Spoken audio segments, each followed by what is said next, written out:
we're sitting here, Yeah. and right behind you is the iconic 24 car, which everybody knows the history of that car prior to you getting in it, and now you're in it.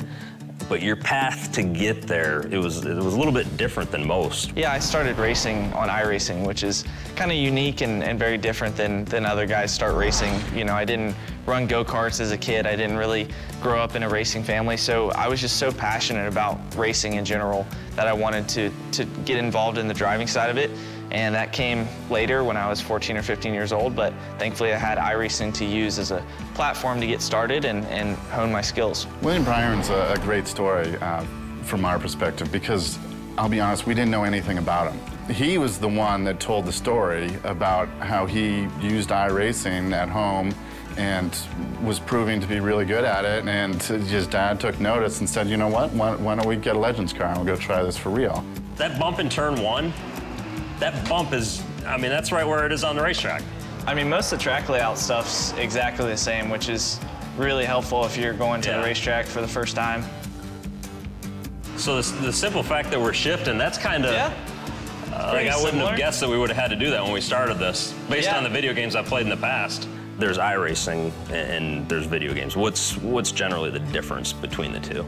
Yeah, so iRacing's more of a simulator. It's not as much of a game, I think. They always say that, you know, guys that race iRacing all the time want to say how it's a simulator, not a game. We are not a video game. You know, Gran Turismo, Forza, you buy one of those games in the store, you take it home and you run it on your console, you're going to play that for 20 or 30 hours. What's really unique about our product is that people spend hundreds of hours on our product because it's not easy. It's really more of a tool. It's kind of like a flight simulator. It's more of something you use to hone your skills at a higher level instead of just going on there and picking up a controller. Oh, you ran me up the track. That was a pretty good race. What was different from the iRacing in terms of when you got loose or when you got tight when you were in the real car? Honestly, in some ways it was easier. And that sounds crazy, but you could feel the car more. That doesn't sound crazy. It makes me kind of curious, though. Yeah, you could feel the car more, and in person I had that extra, or I had extra skills to use or extra senses to kind of use in the car. So my sense of smell you don't have on iRacing, and your sense of, I guess, feel and danger and fear factor is not there. I guess the fact that you think that the real cars are easier than the iRacing, that tells us why you're having the level of success that you are at this point right now. Byron jumps to the lead on the restart. He's so nervous. He knows how close he is to his first win at this moment. Career win number one for William Byron comes at Iowa. What a night for William Byron. Towards the end of that season, the announcement's made. You're going to the 24 car. There was a big announcement earlier this week out of Hendrick Motorsports. 19-year-old William Byron will now occupy that car for the 2018 season. There's a lot of pressure that comes with hopping in the 24 car. Driving the Cup car itself is obviously a challenge, but I knew, you know, I just trusted my instinct, kind of trusted what I've done to get to this point. So, you know, the boss didn't really put that much pressure on me. Mr. Hendrick kind of told me to just go out there and make sure I can learn this year. You were running, that was like you ran half second faster than you ever did. Right there. That's your way of saying bless his heart before you say you suck. When you look at iRacing and you look at the impact it had on your career, and yes, you had to go learn the driving aspect of it, but it's what kind of got you started. What role do you think it's going to play in kids coming up through in the future? I think it's huge. I think it's probably the next innovation for racing. Or I think there's going to be more data, more chances to understand what's happening inside the race car.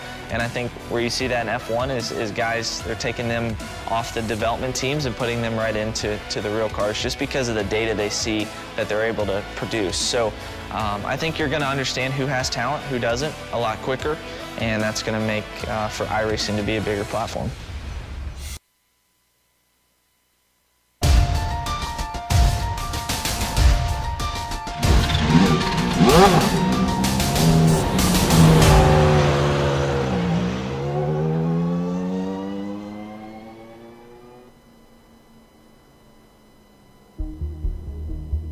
How did we wind up in the desert? I'll tell you how. 22 races and a long season wrought with highs, lows, and great highlights indeed brought us here, the base of Rattlesnake Hill. And it's finally time to see who's in, who's out. Elimination race tonight, and it's coming your way live now.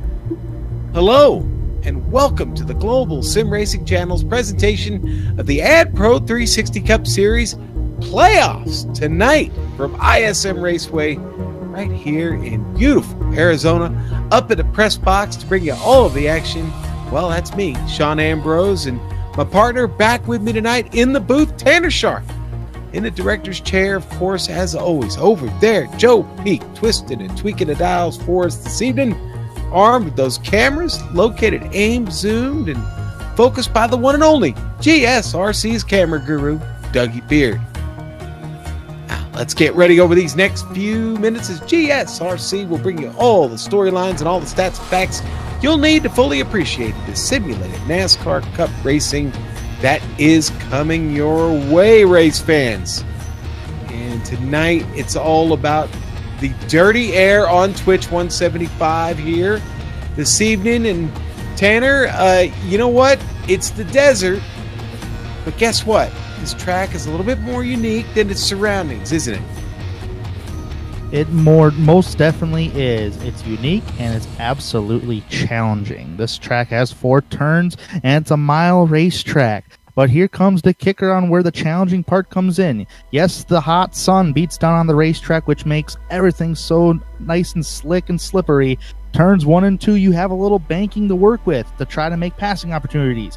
That banking is 10 to 11 degrees, and then when you finally get to the backstretch, you have to go through the dog leg. You can choose to take the dog leg if you like. That is banked 10 to 11 degrees, and you can also cut it, but you have to be careful coming back up so you don't run into your competitors. Then you drive down to turns 3 and 4, which is somewhere banked from 8 to 9 degrees, which is relatively flat. The hardest part of the track, really, because you have to get the car to rotate and be easy into the throttle so you don't spin it out, or you might get tight and get to the outside wall and you come back around to the start-finish line. So to get an idea how it's like to get around ISM Raceway, let's hop on board of one of these Monster Energy Cup cars for a lap guide.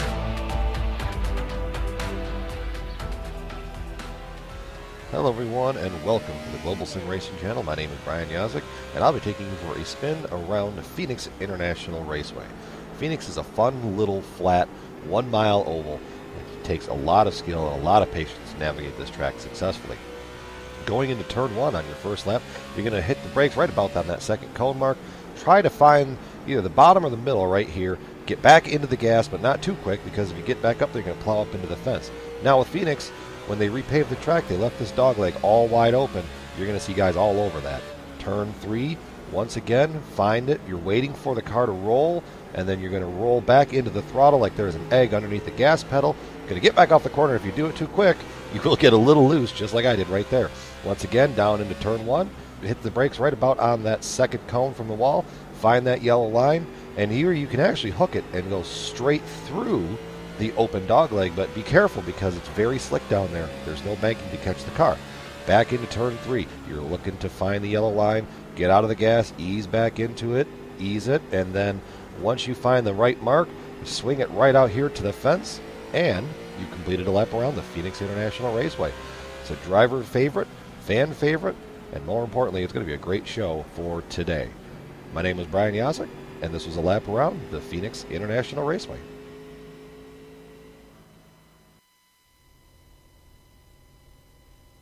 Well, as you can see there from the lap around ISM Raceway, it's going to be fun tonight. And right now we've got 17 drivers here registered, ready to go for this evening's race.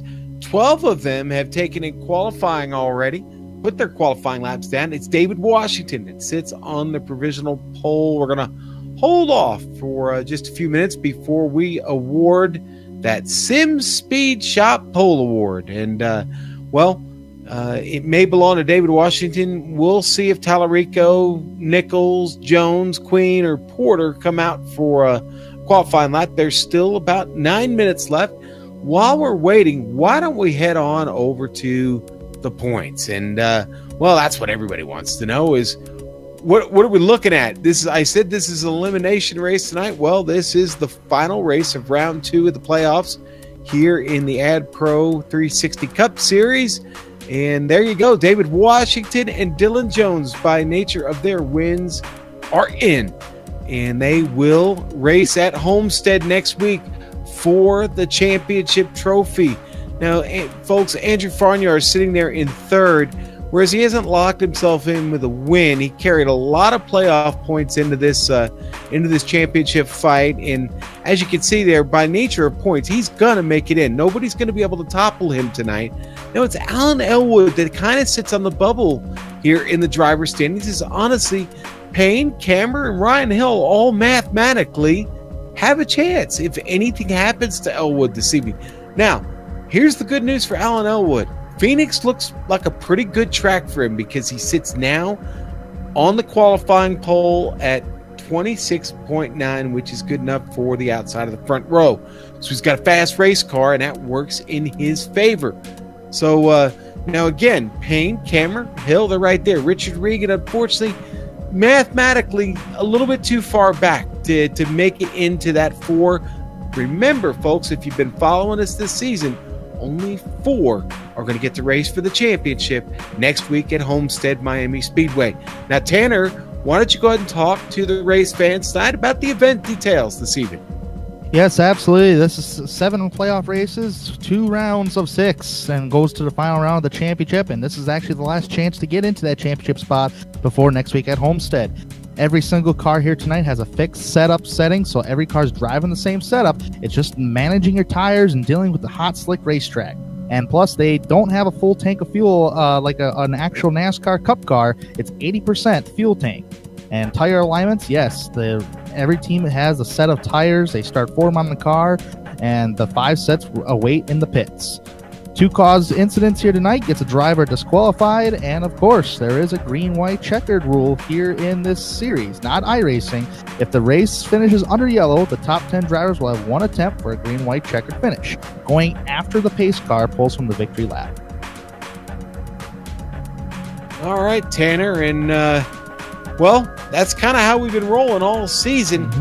Hard to believe there's only 2 left in this now, and you know, it's strange how this all kind of wraps up right together. Last night we wrapped up the Sim Speed Shop Truck Series, and tonight we've got the penultimate race here in the Cup Series, and then next week on Wednesday and Thursday night we have both championship races for you. We have the AdPro Challenger Series with their race on Wednesday night for the championship in Homestead, and then we'll have the race here, the Cup race, the all so important Cup race at Homestead Miami Speedway for all the marbles, as they like to say.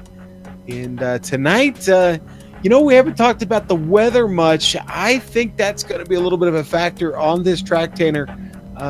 You look out there, it's 109 degrees on track at the moment.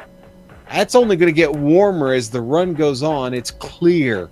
That's the big factor. Really, any cloud cover to concern yourself with, it's going to be a concern for these drivers because, well, there'll be a lot of glare that comes down off this track. But more importantly, the track will get hotter. The tires will go away. We've seen here at Phoenix in previous races over the last week and a half or 2, it's hard to get a pass done here.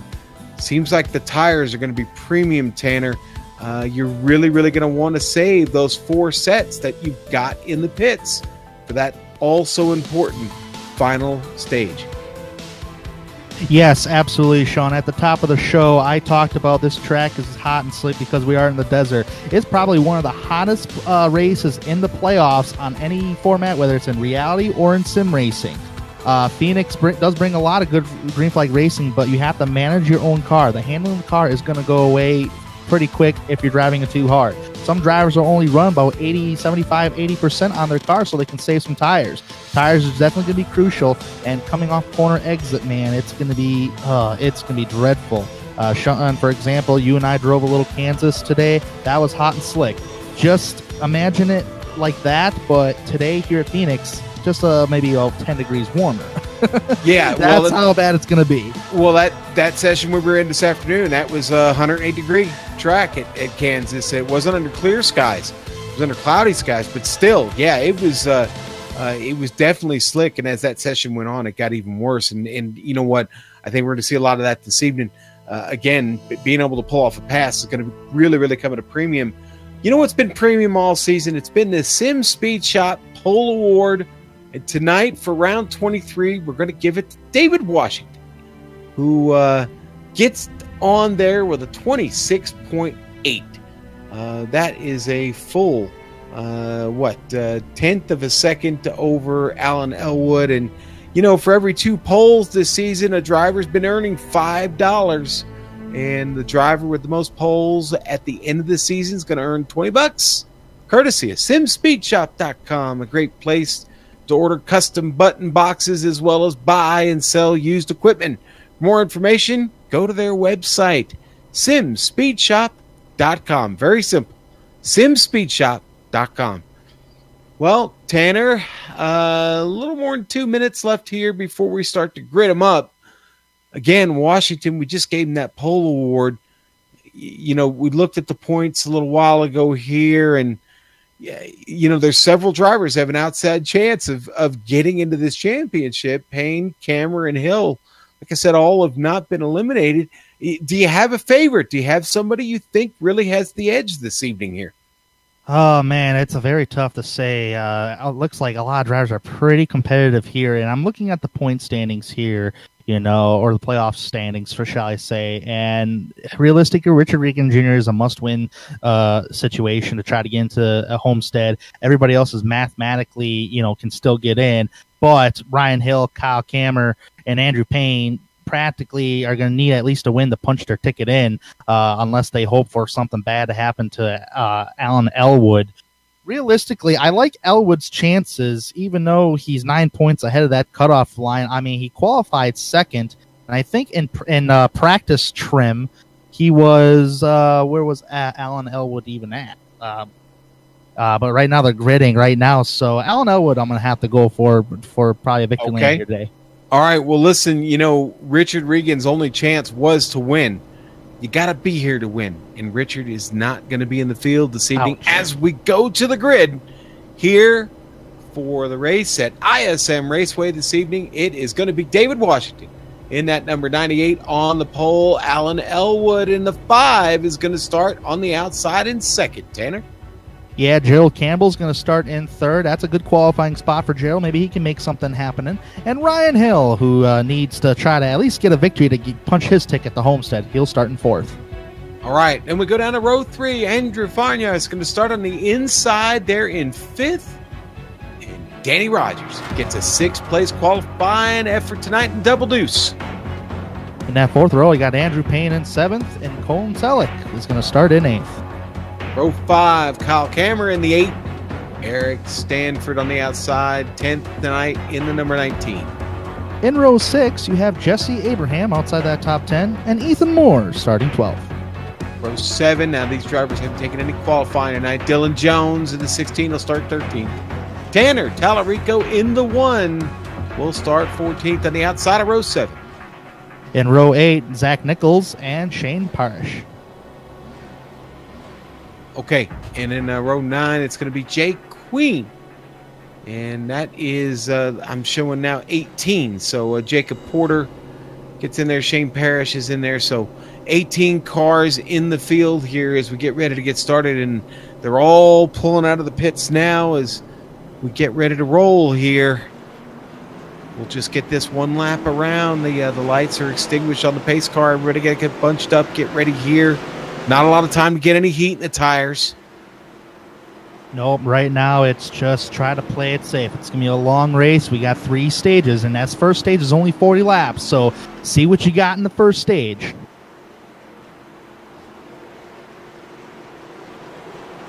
Well, the important thing will be not to spin them on the start. Most of the drivers have been pretty good about that all season. One last time to check everything, make sure you're set and ready to go as the pace car pulls off. We wait, Washington has the field. We're mean green and underway. David Washington finally gets on the throttle. Alan Elwood had to kind of wait a little bit as Washington was a little bit slow to get going there. And already Elwood making a charge from the top side. Not there. Elwood going to dive all the way down on the apron. That is fair game, as far down as you want to go. And a great start by Washington. He's able to pull ahead of Alan Elwood. They're almost 3 wide behind him. Campbell, Farnyards, and Hill. Man, oh man, David Washington's going to lead the very first lap, but I was surprised Elwood was not being taken advantage of from Gerald Campbell, because a lot of these cats behind Elwood took the dogleg as a shortcut, and they could not get side by side with them. Right now, all these drivers are now using up that dogleg. There goes Farnyards to the inside on Gerald Campbell down in turn number 3. This is probably the most difficult part of the racetrack because it's so relatively flat. Farnyard's digging down there too, boy. That's a good side-by-side there. Campbell trying to get it there from the top. Farnyard's not enough space to slip in there, and boy, just behind him, Payne almost got into the back of Ryan Hill. We almost had our first caution of the night. Colton Salek honestly dropping through the field right now. It's still crazy up front. Farnyard's into third. Ryan Hill looking to take this spot away from Gerald Campbell, though. Boy, Eric Stanford's been on a roll ever since the drop of the green flag. He's already picked up quite a few positions, at least 3 positions since the start of the green. And right now, you got the number 93 underneath the 55 of Ryan Hill. Contact! Contact, practically. Yes, there was contact. A little donut to each car, and that actually moved Hill up the hill. And Payne, he was the major Payne there to Hill. Yeah, and well, that gets Payne to go up a couple spots from the start, and good progress for him so far. Our leader, David Washington, got it at about 0.4 of a second right now on Alan Elwood. Elwood doesn't appear to be in much of a hurry, as Farnyards is giving him a break right now, not charging too hard. These 3 starting to get maybe a little bit of separation from Campbell. Right now, for Campbell, it's all about the line. Try and recover and get back up into the top 3 here. I have not laid my eyes off of Andrew Payne and Ryan Hill just yet. It looked like Ryan Hill may want to try to get back at Payne from earlier, but so far, each driver's riding comfortable at the moment. Ryan Hill gets a good run right up to the back bumper, trying to make something happen through his dogleg here. With that advantage on the inside that Payne has, I don't think Hill, he might be able to still be able to get him. He's driving that middle groove. As this run continues to go on, that middle groove may come in and help Ryan Hill get that run. Let's see if he does. Yeah, he's starting to get that run a little more and more there, Sean. Tanner, I honestly think, well, not think, but we talked about this in the pre-race. This is what we're going to see tonight. This is the brand of racing we'll see. The passes are going to be really, really, and a little bit of contact between Payne and Hill. Oh, Payne's loose! He's loose! Oh, he does not drift up the track. He manages to hang on and get it corrected, loses 2 spots in the process. Now struggling with camera, but what a save by Andrew Payne. We've got a replay of it, and hashtag moment. He had one. Here it is. Yeah, you got to remember, Sean, because they're coming off turn 2 right here. There is still banking from the right there where they're at to the white line where the dog leg is, and he just got loose from that transition. Yeah, the transition got him indeed. Boy, and it throws him into the middle of a hornet's nest right now with Stanford right in front of him and Cameron just behind him. He was able to clear him. He's still in that hornet's nest because he's got a car ahead of him. He's feeling a little pressure from Kyle Cameron at the moment. I just don't know how long these guys are going to continue to do that dog leg the way that transition is as the tires wear. But this time around, Andrew Payne tests those waters again and made it fine that time by.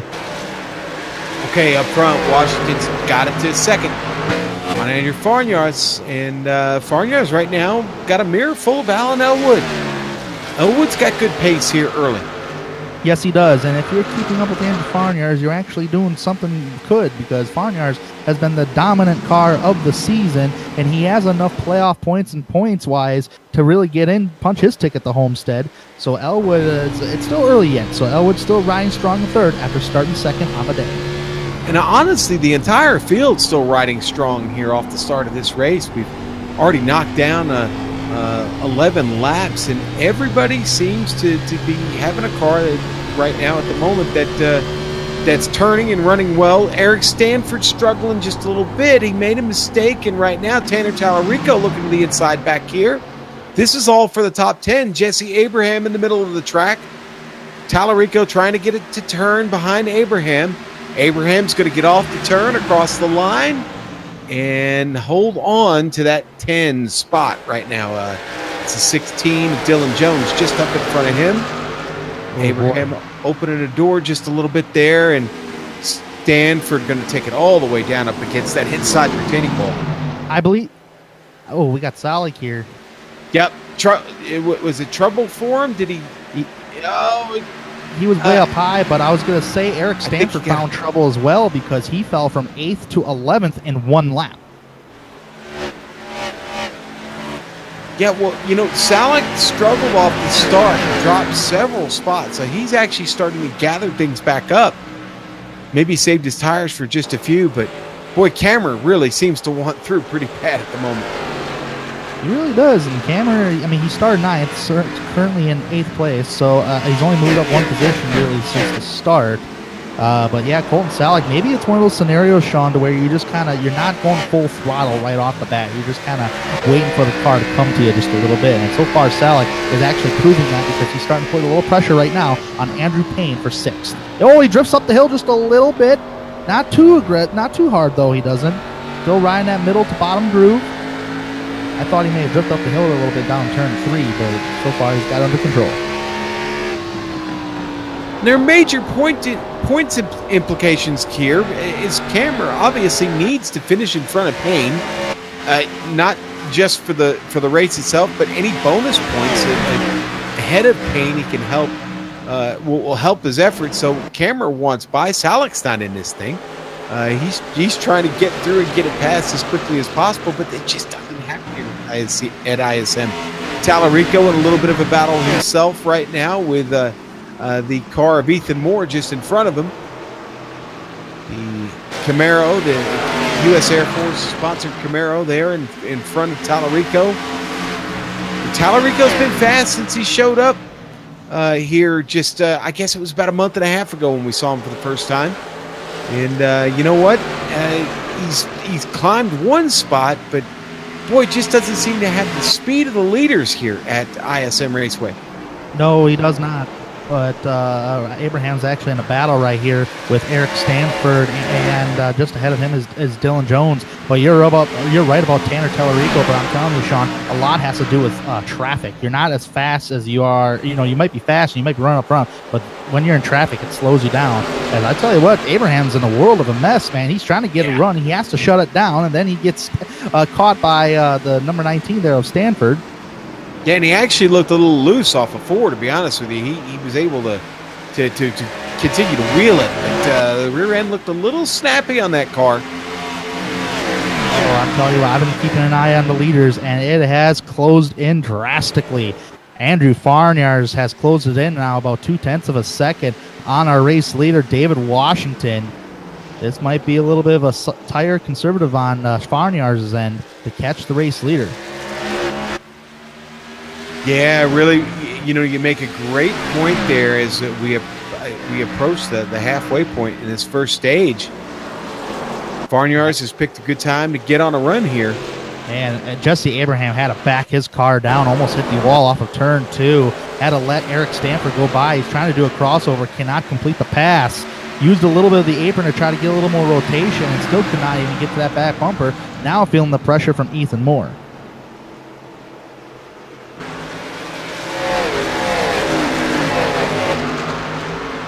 Been some heavy-duty battling back here in the pack. I'm telling you, Sean, in the early stages. Campbell and Elwood right now are certainly giving their best to secure that third spot. And boy, did Gerald Campbell have a wild moment there. That could have been big. If he would have hit that wall on the inside and come back right back in front of everybody, could have been disastrous. Well, you get that whole pack back there fighting. Payne and everybody back behind him.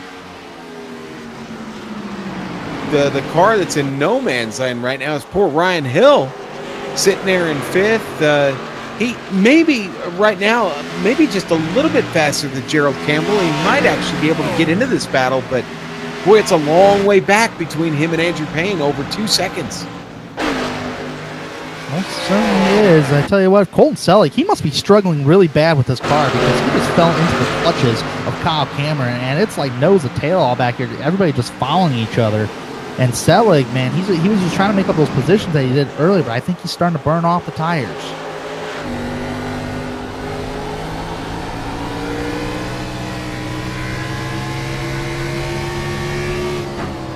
Well, there was a moment there where Cameron was really putting the pressure on Selleck, and Selleck, honestly, I think the rear bumper of that Chevrolet Camaro has been a little wide, to be honest with you. He's really been able to fend off every charge Cameron's made at him. It's kind of allowing Payne there to kind of step away from this a little bit. Yeah, Cameron's just doing everything he can. He's just trying to hope for Selleck to make a mistake so he can take advantage of the situation. You topped it off at the top of the show, Sean.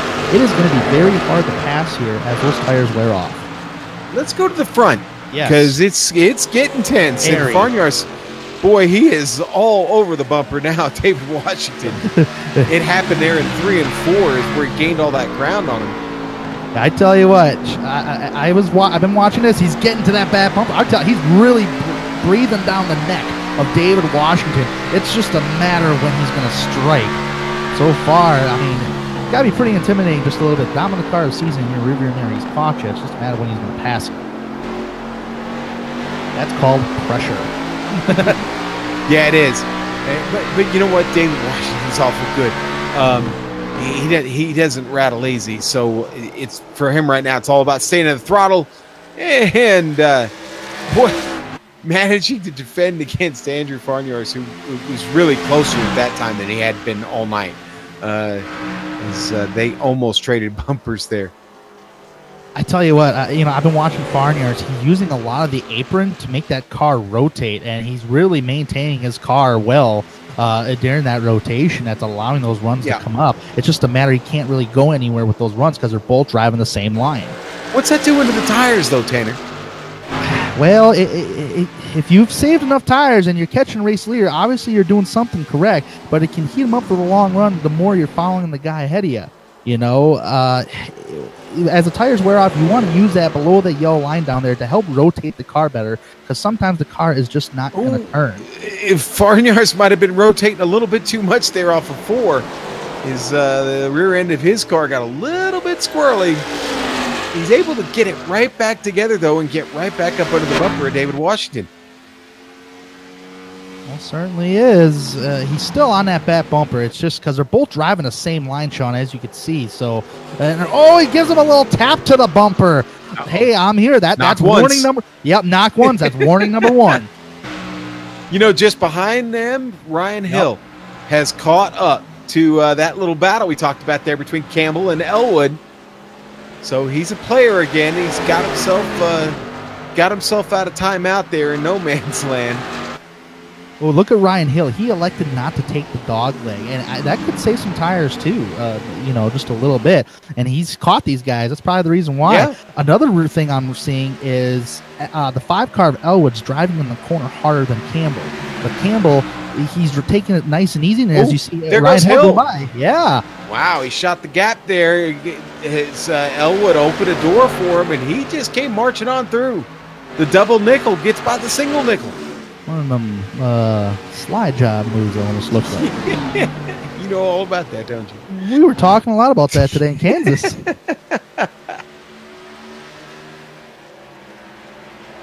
But hey, I think Elwood actually kind of burnt off his tires, though, because he was driving the corner harder than Campbell, and he was not catching him on exit.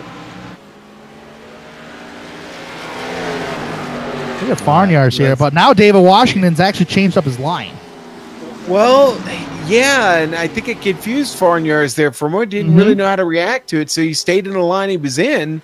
It doesn't really matter. He stays right off the bumper of Washington here, and man, Farniars is hooked up, but he's got the same problem everybody else has got. It's really, really tough to get a pass made.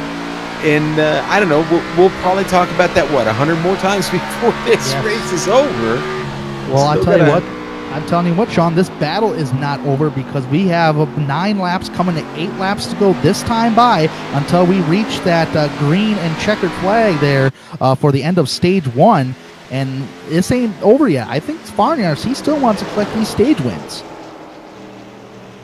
Oh, he gets closer again. And then he has to get off of it there as he had a tremendous run at Washington.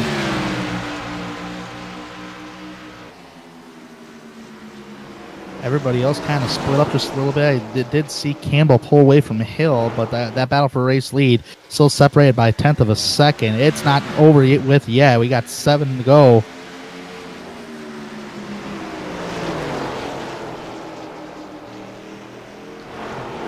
You know, it might be one of those situations where Farniards just waits till that last lap and just takes a run at him. Doesn't really need to at this point. Honestly, I mean, you don't want to risk. Yeah, you don't want to be too risky if you're Andrew Farniards. There's no reason to be that risky. You know that you've made your way in. A win would be nice, but you're picking up extra points at this point. Oh, yeah, I saw that. Ryan Hill. I'm sorry, what were you watching? I was watching Colton Selleck and okay. Kyle Kammer. Kammer gave him a little bit of a bumper tap, and it looks like Selleck is going up the hill right now. Almost left rear quarter panel contact. Boy. We don't need a caution flag right now. No, we don't. If we take it, it'd probably end the stage, but Ethan man, Moore extremely loose. And look at Selleck taking evasive action, going to the apron. Jones had to back it up. Here comes Kyle Kammer. Lots of activity from practically 6th on back. Man, and now Dylan Jones side by side with Stanford. Stanford kind of got pushed up to that high side, but he made it work for himself. Now he's getting a great run. Yeah, Jones is on that inside there. Oh, Stanford got loose on entrance, washes up the hill. Jones is more likely going to take this position, I do believe. No, Stanford continues to fight back. Yeah. He could not get the power down on the bottom. Yeah, he is. I'll tell you what, he's getting that car to run off the top really, really well here. And where it looks like but now that time he had a bad trip through there. In 1 and 2, that's going to hurt his run. In fact, it hurt him so bad that he's going to lose those spots as Ethan Moore and Jones both now clear him. Well, what I'm seeing so far is that high line kind of works in 3 and 4, but it does not work with the banking. Oh, contact! Stanford's into the outside wall. He's loose. He hangs on to it. Wow. Could have been big right there. Yeah, and he's continuing to drop to the field. He's obviously picked up some damage. Let's go back up front, though. As we're coming around here, we got a couple laps to go. David Washington still trying to fend off Andrew Farniards. And Farniards hasn't got there yet, but it's getting hot. It's getting real hot. Let's go. Tell you what, I looked at the racetrack before the green flag, and it wasn't as dark as it is right now. So that inside row is heating up. But if Washington can maintain to do what he's doing for one more lap at least, he will get the stage win, which is great for Washington to keep that track position. But, man, it's got to be pressuring to have a guy behind you just breathing down your neck like that. Yeah. Well, here we go. Washington has got this right now as we're coming out through the dog leg. And Farniards with his best chance to get a run at him here. Down into 3 and 4. That's where he's got to make this work.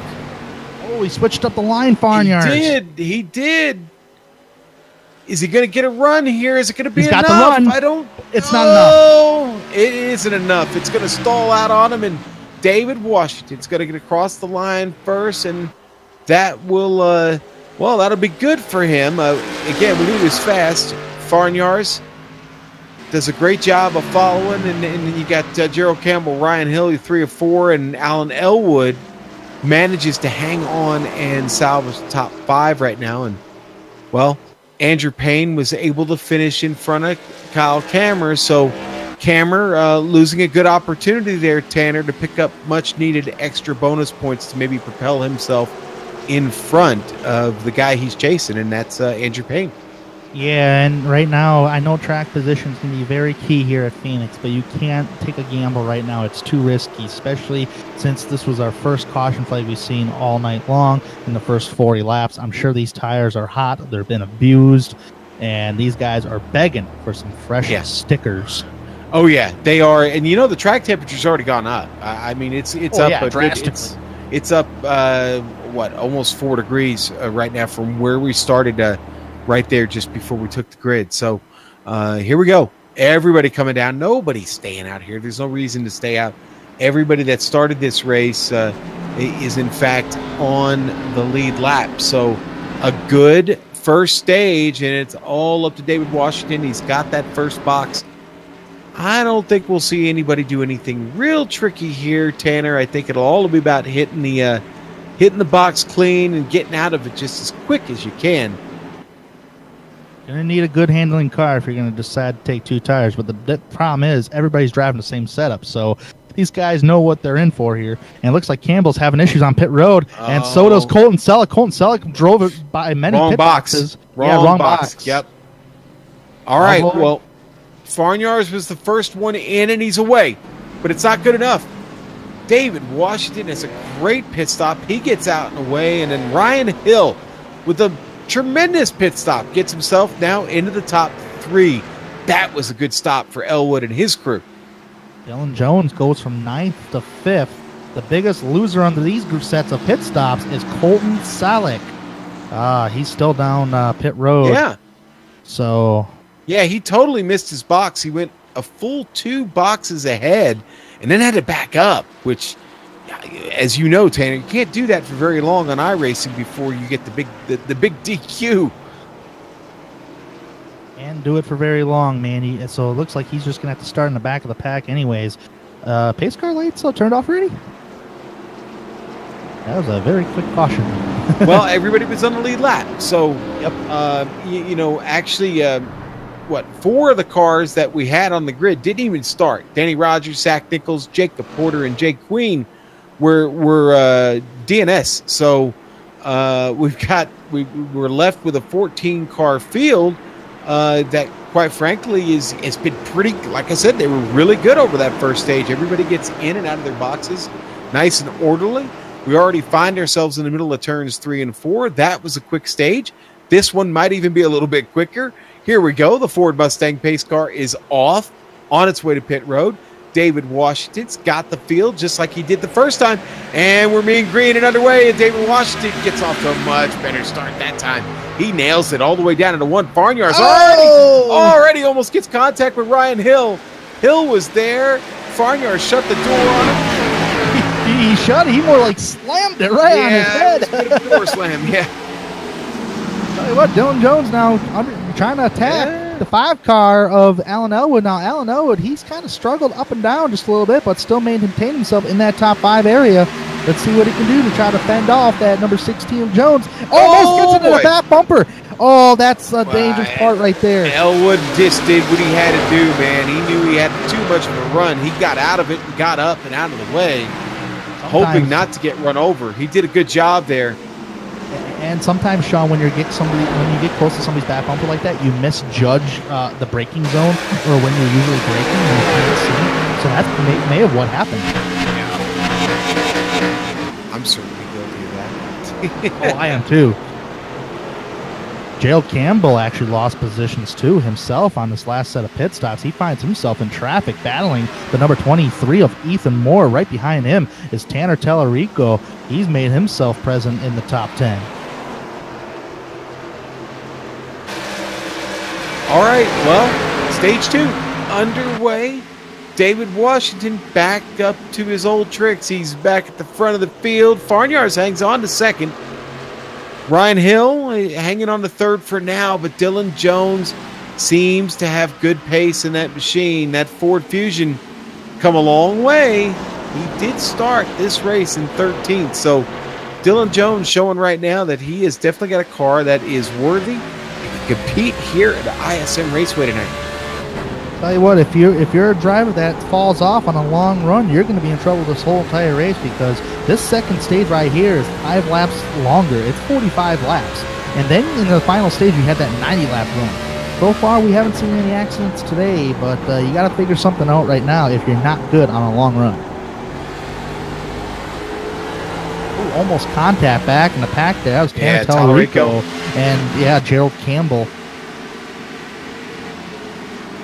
Yeah, Campbell doesn't want to be back here at all, man. He wants to get away from this, get up to some clean air.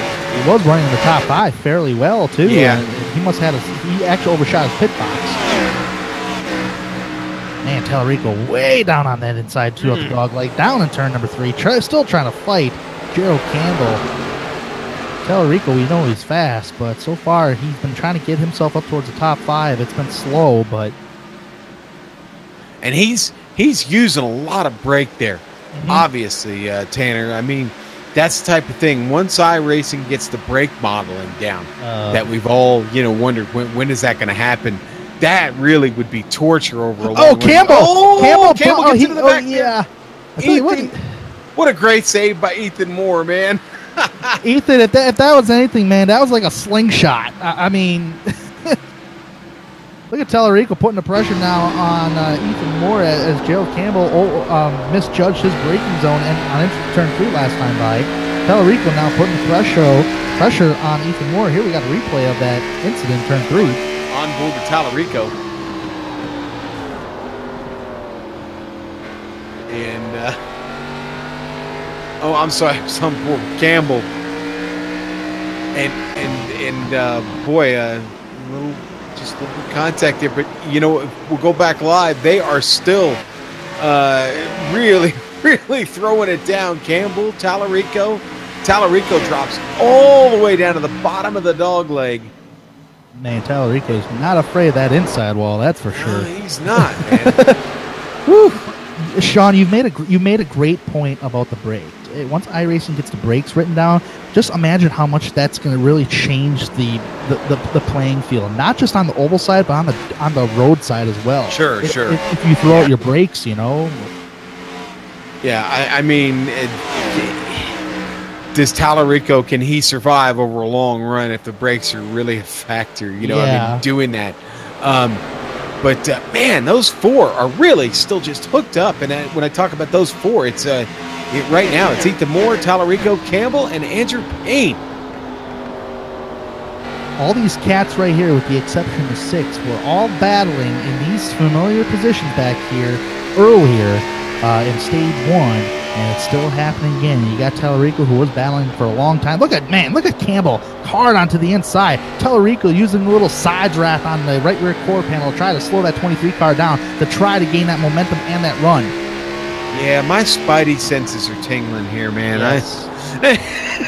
Well, it's absolutely true. You got a little defensive play on the 23 car of Ethan Moore. Tallarico's trying to go for position. He's doing a crossover move, going through the dog leg here, side by side. I just don't know. Oh, man, he dives it down in turn number 3, able to clear the 23 of Ethan Moore. Ethan Moore is thinking about coming right on back, and he does just a little bit. Nope, he's got to back off, got a little loose. Here comes Gerald Campbell towards the inside on Ethan Moore. Campbell's going to go for it. So that's bad luck for Ethan Moore. That's a 2-fer right there. 2 get by. Yeah, those spidey senses. Not yet, Sean. They're tingling. Going on big time. You see who's sitting back there in the popcorn position, just kind of watching all this go down. Andrew Payne there, patiently waiting for one of these guys to slip up. He doesn't slip up himself. Yeah, boy, I also feel a commentator's curse coming on. I'm wondering if I should ease up here a bit on who I talk about. Tell you what, all that battling allowed Kyle Cameron kind of pull away from Tallarico just a little bit. Yeah, Cameron is actually things working out a little bit better for him here in this stage. Sean, you told me just before the broadcast that you were actually doing better when you were following me in the Kansas session as far as like running out there for improving lap times. Well, to reference to that, Andrew Farnyards looks like he is driving better on this run, just driving right behind David Washington and hasn't given up anything. Yeah, well, as we get into the run, Farnyards just seems to be better. Marginally better, and that's the problem. Marginally better is not good enough to get you around, and you've got to be better. Boy, I'm really stretching here. You got to be better than marginally better to to get around, and that's what we saw in the first stage. Farnyard just had nothing to complete the pass. Now, was that sandbagging? Was he playing it close to the vest? I don't know. We'll probably find out in the all-important third stage when those two are probably battling for the win. Right now, they just seem to be the two cars that are hooked up the best, and they've really had no competition but themselves here from this stage to the last. And, behind them, not a bad battle between Jones and Hill. Hill is continuing to hang on to that third spot, but again, Jones just not good enough to find a way to pass. Now, even the guys that we've been watching back here battling, the passes have come at a very, very minimum, and it's only generally been because somebody slips up or makes a small mistake on entry or on exit. And, as we continue to roll on here, this track warming up like we talked about, I am starting to see cars a little bit loose off of 4, and that's my concern. I think that's where we're going to have trouble. Looks like that pack that we were just talking about is kind of split up just a little bit. It wasn't a big pack of cars anymore like it used to be. Everybody kind of just running single file. Then Colton Selleck just hit the wall really hard off turn 2. That's allowing the number 18 of Shane Parrish to really gain on him. And there goes, oh man, Abraham almost gets into Andrew Payne back here. Oh boy. For position. And that's not good on Payne's part. Payne's actually in a world of heat of trouble back here. His handling is just not been good, not been kind to him today. No, it's not. And, drivers sitting on the bubble, having trouble. Colton Selleck back there really, really struggling. He's put a lot of damage on the right side of that car. That's going to be tough with him to keep rolling here tonight.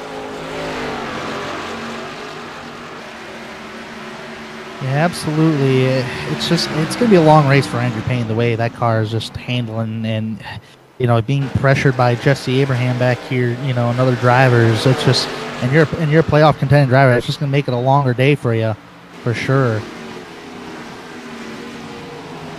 Kind of seeing Kyle Kammer gaining a little bit now on Alan Elwood here. Actually, Dylan Jones is kind of caught up to that back bumper of Ryan Hill for third. That'll be a good battle once that starts beginning here. Man, ooh, Selleck just had another moment there for Colton Selleck. Phoenix not very kind to him. Another trip up to the safer barrier there, and more damage on the right side of that car. And the more damage he collects on that right side of the car, the more crazy that car is going to be handling. Sure. Yeah, here it is. Selleck in that pink and white number 99. The Impulse Racing Camaro there, definitely in pain at the moment. He's going to need pit stop here soon, and it's not coming up. Not coming up soon enough. Selleck is behind all these drivers. Actually, he's. I misspoke, didn't I? Yeah, just a little bit. But another driver that is really kind of falling off too is Eric Stanford. He's just. He's kind of out there for a Sunday drive at the moment, just not really gaining on anybody. Heavy damage. Yeah, well, obviously that's not going to help. Man, you know what? Oh man, Kammer is really, really, really found the back bumper, Alan Elwood, and well, these two are they're fighting, and they're both in this fight for the championship. Yeah, I thought Elwood would have had a better car than what he did. He had a great qualifying time, but he's just not been able to run up there with the top 3 guys. He's been mainly, his average running position has been about a 4th, 5th place at the moment here today. It's still a top 5 run, but we've seen Elwood, fast at plenty of other racetracks, but today's just might not be his day. Speed charts and practice were outside the top 10, so hopefully Elwood can keep in gear soon.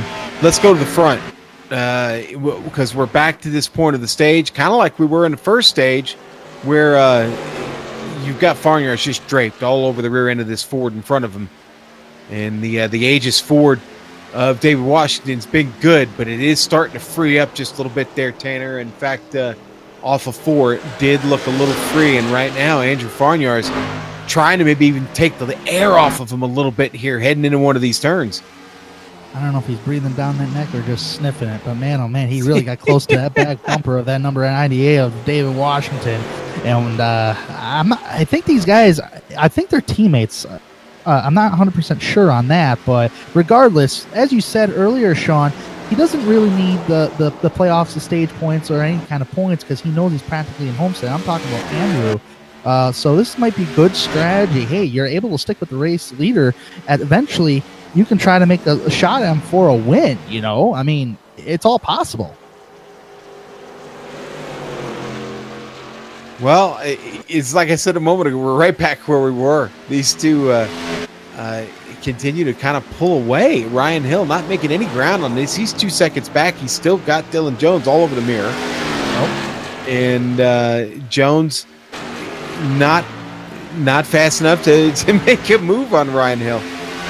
No, I think that goes to show because a lot of these drivers I'm seeing are kind of using the same line now. At least the first top 5 cars are using the same line on the bottom side of the racetrack, and they're not really pressuring each other right now. They're right there to try to make a move as Dylan Jones got really loose off turn 4, but they're just not making an attempt right now.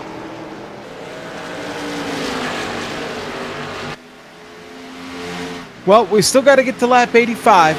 And there's 11 laps to do it, so anything can and will happen. And boy, I don't want to jinx anybody or say anything, but this field for all of the battles that we've seen, they've been pretty good, man. It's really most of the cars on track still in pretty good shape. Yeah, the wall's been a problem for a few cars, but everybody's still on the lead lap, all 14 cars. And really, at the moment, nobody had any real threat of getting caught before the end of this stage. As we'll come around here with 100 laps to go. Almost trouble.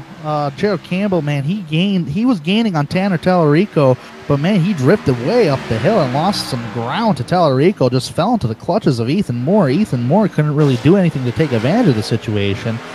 But man, I thought Tallarico, he may have burnt off his tires, but Campbell, he's just loose everywhere. Well, Tallarico, one of those cars that has a little bit of right front damage. And this side by side, yeah, really, really close here between Campbell and Moore. Moore is going to prevail. Campbell's fighting that car. You talked about him being loose, Tanner. He is definitely fighting it up there. Yeah, that's the problem with Gerald Campbell. He's trying to go for position, but every time he tries something, this car just snaps out, and then he kind of loses some ground, and he's pressured from behind. Right now, he just got past from Ethan Moore, so Moore's going to try something with Tallarico here, if all possible. Gerald Campbell up the hill once again. Ethan Moore getting to that left rear quarter panel on Tallarico. Here we go. This is going to be a battle right here for 7th place on track. Tallarico, a little loose, but loose is fast. Still maintain the run as they head down turn 1 and 2.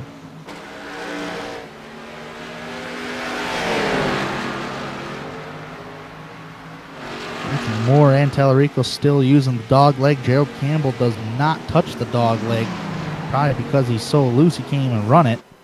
Yeah, well, you know what? You stole my thunder. I was just about to say that. I'm thinking that may be danger for boy. Campbell really struggled off 4. So did Ethan Moore. Ooh, both of those cars just almost tried to snap sideways on him. Oh, we might. Oh, I thought we had a battle for the race lead for a moment there. I tell you what, Washington took the dog leg. Let's stay up there for a moment as we approach lap 80. Things heating up here. I think right now these two are just having, out of here having a good time, racing hard, and well, I don't think either would do something to wreck the other guy. So I think Farnyards knows he can't get around him, he'll at least ride behind him and make it tough on him anyway, Yeah, absolutely. I tell you what, if you're David Washington, would you be worried as far as that final stage is concerned? Because realistically, I'm sure if Farnyards really wanted to go for it, he would have gone for it. Yeah, we'll have to see how we'll have to see how that final stage plays out. We're just about to finish this one up, though. We're 4 laps to go here. And the top 6 right now, well, they haven't changed. It's David Washington, Andrew Farnyards. Then you've got the battle between Ryan Hill and Dylan Jones, and then Alan Elwood and Kyle Hammer back there have been going at it for a while. But no positions have changed hands here in several laps. Tallarico hangs on to 7th over Ethan Moore, and Gerald Campbell, he's been the big loser in that battle. Been the big loser, period, as he has gone all the way to 9th after starting 3rd this evening, Tanner. Oh, man, Farnyards got to that back bumper and maybe gave it a little bit of a bumper tap to Washington. Still still single filed, headed down the straightaway on the front stretch here. Just 3 laps to go. Does that count as the second knock, or do we start over again? First stage was a knock. Stage 2 is a knock. The final stage, you could probably guess. Maybe. We shall see. Washington still driving it hard, still protecting his line. He still is. Yeah, he hasn't shown any give up here, any desire to open the door for Farnyards. Farnyards wants this. He's going to have to take it away. Well, I mean, if you're Farnyards, I don't think I have seen him use that dog leg since the very first lap of the race, realistically. Although Washington has used it a couple times ever since Farnyards got to that back bumper. Look at Farnyards gain this run. Yeah, Door there we slam go. looking to the inside now on the front straightaway. Here we go. This is the white flag lap of the second stage. Can Andrew Farnyards get that run? Oh, he might use a dog leg. He will use the dog leg. They should be side by side as they enter turn number 3. Farnyards dives it into the 3rd corner, using the apron for a little bit of rotation. Washington might have the run off exit. Yes, he will, as Washington beat Farnyards to the line. Boy, and just barely. Wow, what a run those two had. Hill's going to come across 3rd. Dylan Jones fell back a little bit there, almost opened it up for Alan Elwood and Kyle Kammer. So Jones struggles a little bit there at the end, but another great stage in the books here in this next to last race of the season for the AdPro 360 Cup Series tonight here at ISM Raceway, the Dirty Air on Twitch 175. Man, I tell you what, Sean, those top 2 drivers, Washington and Farnyards, I mean, it's like 2 drivers telling a story up towards the front, and you couldn't even script it. I mean, Farnyards really cut him a break in the first stage, and kind of went after him in that second stage. What is he really going to do in that final stage? Yeah, they really put on a bit of a clinic there, honestly, throughout that stage. Farnyards did the same thing he did in the opening stage, where he just kind of, he let Washington have the clean air and all the track to himself there for about 10 laps. And then he started to boogie, got right up there in his bumper, and then basically spends the last 20 plus laps of the stage right behind him in his mirror, all up in his business, as they like to say. So, oh boy, there we go, the race down pit lane. This pit stop right here is a critical pit stop. You just cannot beat yourself on pit road. We've seen 2 drivers already do that. That was Gerald Campbell and Colton Selleck. Let's hope the top drivers don't beat themselves on pit road by overdriving the pit box. So far, I'm seeing clean entrances.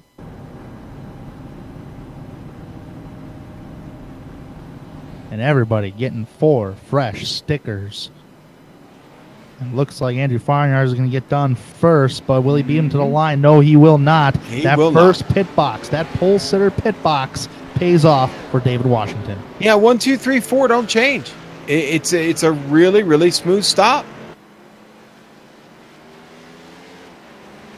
And because everybody was on that lead lap, I suspect, now we've still got a few cars in the pit box, they're getting repair on their machines. Jesse Abraham, Colton Selleck, and Eric Stanford, all 3 of those cars had some right front damage. But the pace car, I'm thinking the lights go out here, and they do. So time for the field to bunch up, and Abraham, Stanford, and they're out finally, going to catch up to the field, racing around, and Selleck is finally down and away. Well, now so here we go to the end. It's going to be a 90-lap shootout. this is a familiar scene. It's actually not going to quite be 90. It's going to be an 87 lap shootout when we go. What are the fuel numbers, Sean? Like 100 something? No. You know what? That was a misprint.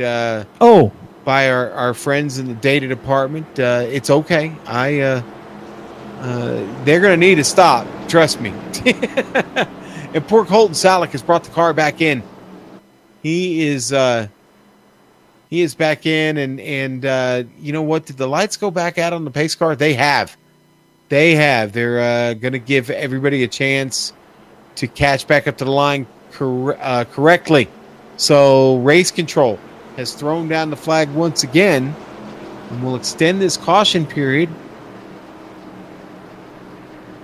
No, that fuel run is it's about 52 to 55 laps here at Phoenix. Ooh, I did it, didn't I? I called it Phoenix. Yeah, it's okay. ISM Raceway. It's. I'm sorry, ISM. It's great that that's called ISM Raceway now today. It's great, but it's. That's all right. They can email me. They can email me. Same here. Sean.ambrose@globalsimracingchannel.com, and I'll be happy to respond. And they can send me a T-shirt, and I'll wear an ISM Raceway T-shirt, and I'll never forget that they're supposed to be called ISM Raceway. So, okay, here we go. The lights are back off on the pace car. It's good news for David Washington because, well, he's right back where he's been all night. And now the pace car is off and away. And a little bit slower start here for Washington. And now he's gone. Yes, the green flag is back out. And Washington back on his horse. Down in the one. He's going to be all by himself. Look at Ryan Hill. Here comes Ryan Hill. Yes. He tried doing it earlier at the beginning of the second stage. This time he got a little more success, but still could not get by Andrew Farnyards, or at least get side by side with him. Well, he had one shot there. And, he shot it. Yeah, he took a shot at it. Oh, man. Still pressing. Alan Elwood in a Hornet's nest back here. Kyle Kammer leading this pack. This is a 5th on back. Dylan Jones on the outside in the 16. Elwood in the 5 on the bottom. There's Gerald Campbell. He's feeling some pressure from Moore. Look at this restart by Kammer, though, man. He is running, baby. That's as fast as we've seen the 8 car all night. This is a man on a bubble trying to get into the championship race. I tip my hat to Kyle Kammer. He's had an up and down season, and right now he's running in 4th place. Oh, we got Tanner Tallarico. Caution. Yep, Tallarico gets together with Ethan Moore as they came out of turn 4. They got locked together and both head down into the safer barrier across the start-finish line. Here we go. Tallarico up on the outside, Ethan Moore on the inside. Ooh, he may have gotten loose, Tallarico. I think the rear end of that car started to snap around, and Ethan Moore was in the wrong place at the wrong time. Pretty vicious hit on both ends. Yeah, boy. On board with Ethan Moore here in the Air Force Chevrolet. And I honestly think Moore just an innocent bystander here. Yeah, that car snapped around. Oh, and we've seen our first accident-related caution of the night. And it was just a case there, a car getting loose. And we've seen cars get loose out of 4. Fortunately, that's the first time we've seen someone get out of 4 and not able to catch it. And I wonder if Moore's not there. I wonder if Tallarico's got a chance to save it. Like I said, everybody before him had the car next to him. I think didn't help at all. In all fairness of Tanner Tallarico, sometimes when you're boxed in like that, you have a car on your inside and you have the outside wall on your outside there. When you get loose like that and you make contact on accident with somebody on your inside, sometimes the cars stick like magnets to where you can't really do anything about it, and you're just along for the ride. And Tanner Tallarico will actually get the EOL, the end-of-line penalty for that incident. He brought out the caution, and now he must pay. So again, first time we've seen the caution flag due to an incident on track this evening besides the stages. And we get it early. We get it real early. So not really any use for the leaders to come in and burn a pit stop or a set of tires right now. They just got out there. They've all got about 5 angry laps of racing on those tires. And so we'll get reset, re-racked, ready to go here. Pace car will come across the line. It'll be 80 laps to go in this race. And I also think we may get that wheeling light bar on top of the Mustang pace car turned off. We'll see here. They're across the line, and it's out. And we're ready to go back to racing, Tanner. Ethan Moore is still in that pit box, unfortunately. They've got a lot of damage on that car. It's been sitting for a minute. Yeah, they're going to have to get that thing repaired as much as possible. Only the top 11 cars right now have stayed on the racetrack. Colton Selleck, who had previous damage, came down and get some more fixed. And, of course, Tanner Tellerico and Ethan Moore came down to get as much damage repair as they can, as Moore is still on pit road. So top 11 cars stayed out. And they're racing around to catch the end of the field right now, Selleck and Tellerico, as the pace car sets up going into turn 3. Looks like they're going to get there. Everybody's good to go here. Everybody except poor Ethan Moore. And here we go. Field is bunched up. Washington, Farnyards on the front row. Pace car is in. It's up to Farnyards. I'm sorry, it's up to Washington, and Washington makes his choice, and he's gone. Stanford did not get going in the back of the pack. But meanwhile, Ryan Hill and Kyle Cameron going. Look at Cameron go on an outside road. Just cannot. Cameron wants this, man. He wants it. He wants into this final race. He's taking care of business right now. Honestly, Cameron, for a guy that's not locked in, is driving like somebody who wants to get in this thing. And, boy, it's going to be up to the field behind him if he can just keep this car going. Dylan Jones, Alan Elwood in a pretty good battle behind him. Cameron, boy, sends it in really, really deep behind Hill. I don't care who you are, man. Alan Elwood's in a world of a mess here. He's right behind Dylan Jones, and right behind him you got 2 cats, Andrew Payne and Gerald Campbell going at it. Yeah, I'd still tip my hat to Cameron, though, man. He tried going after Ryan Hill and could not complete it. He still remains in 4th place. Good night for him. Yeah, it's kind of what Ryan Hill did on that last restart, where he went after Farnyards and tried to make that move on him. Cameron said, you know what, I've got one shot here on the start to try and get him and get around. So tough to pull off these passes today, and in the restarts, that really seems like that's what we're going to see. Maybe a big pass made. If we get any more laundry, that yellow laundry here, the restarts are going to be really, really critical for position. You want to know something, Sean? I think under this last caution, I would have came down and gotten tires. There's a method to my madness of what I'm speaking of. Yeah. Just because there's a small amount of cars here, realistically, not a big field like we're used to seeing, and you only use 2 sets before that last caution. I'd say come down, put 4 on, and maybe you might get a long green flag run to where you can catch those other guys.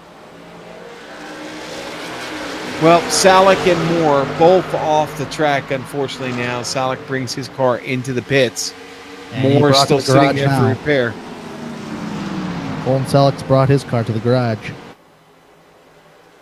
Man, look at Elwood going for a battle here of Andrew Payne.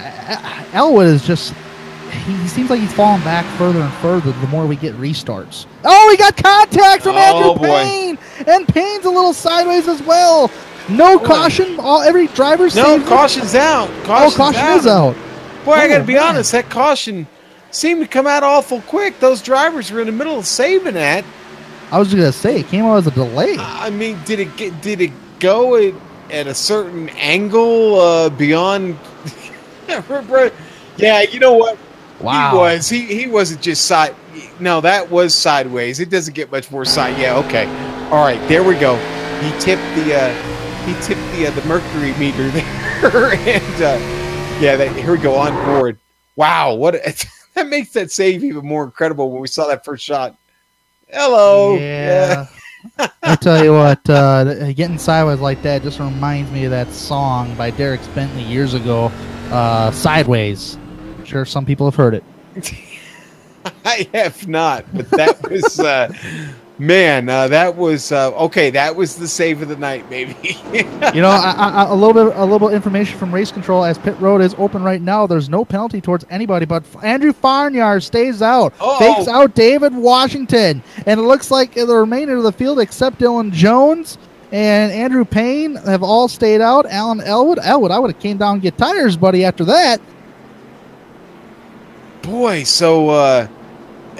Out of your leaders up front, it's Washington, Hill, and Cammer that decide to come off. And interesting, Cammer into his box first, hit it clean. Hill hits his clean. Washington hits his clean. I looked back at the replay on that Elwood incident. That looked like net code between Andrew Payne and Alan Elwood, because even race control is not going to throw out a penalty to anybody regarding that. Washington gets away first, actually, and while that's happening, Ethan Moore actually brought the car back out. So the Air Force team, they're going to try and run it. Hill is out. Camera is back out. Well, this changes things up just a little bit. It's a mixed bag. It's like half the field went in, half the field stayed out.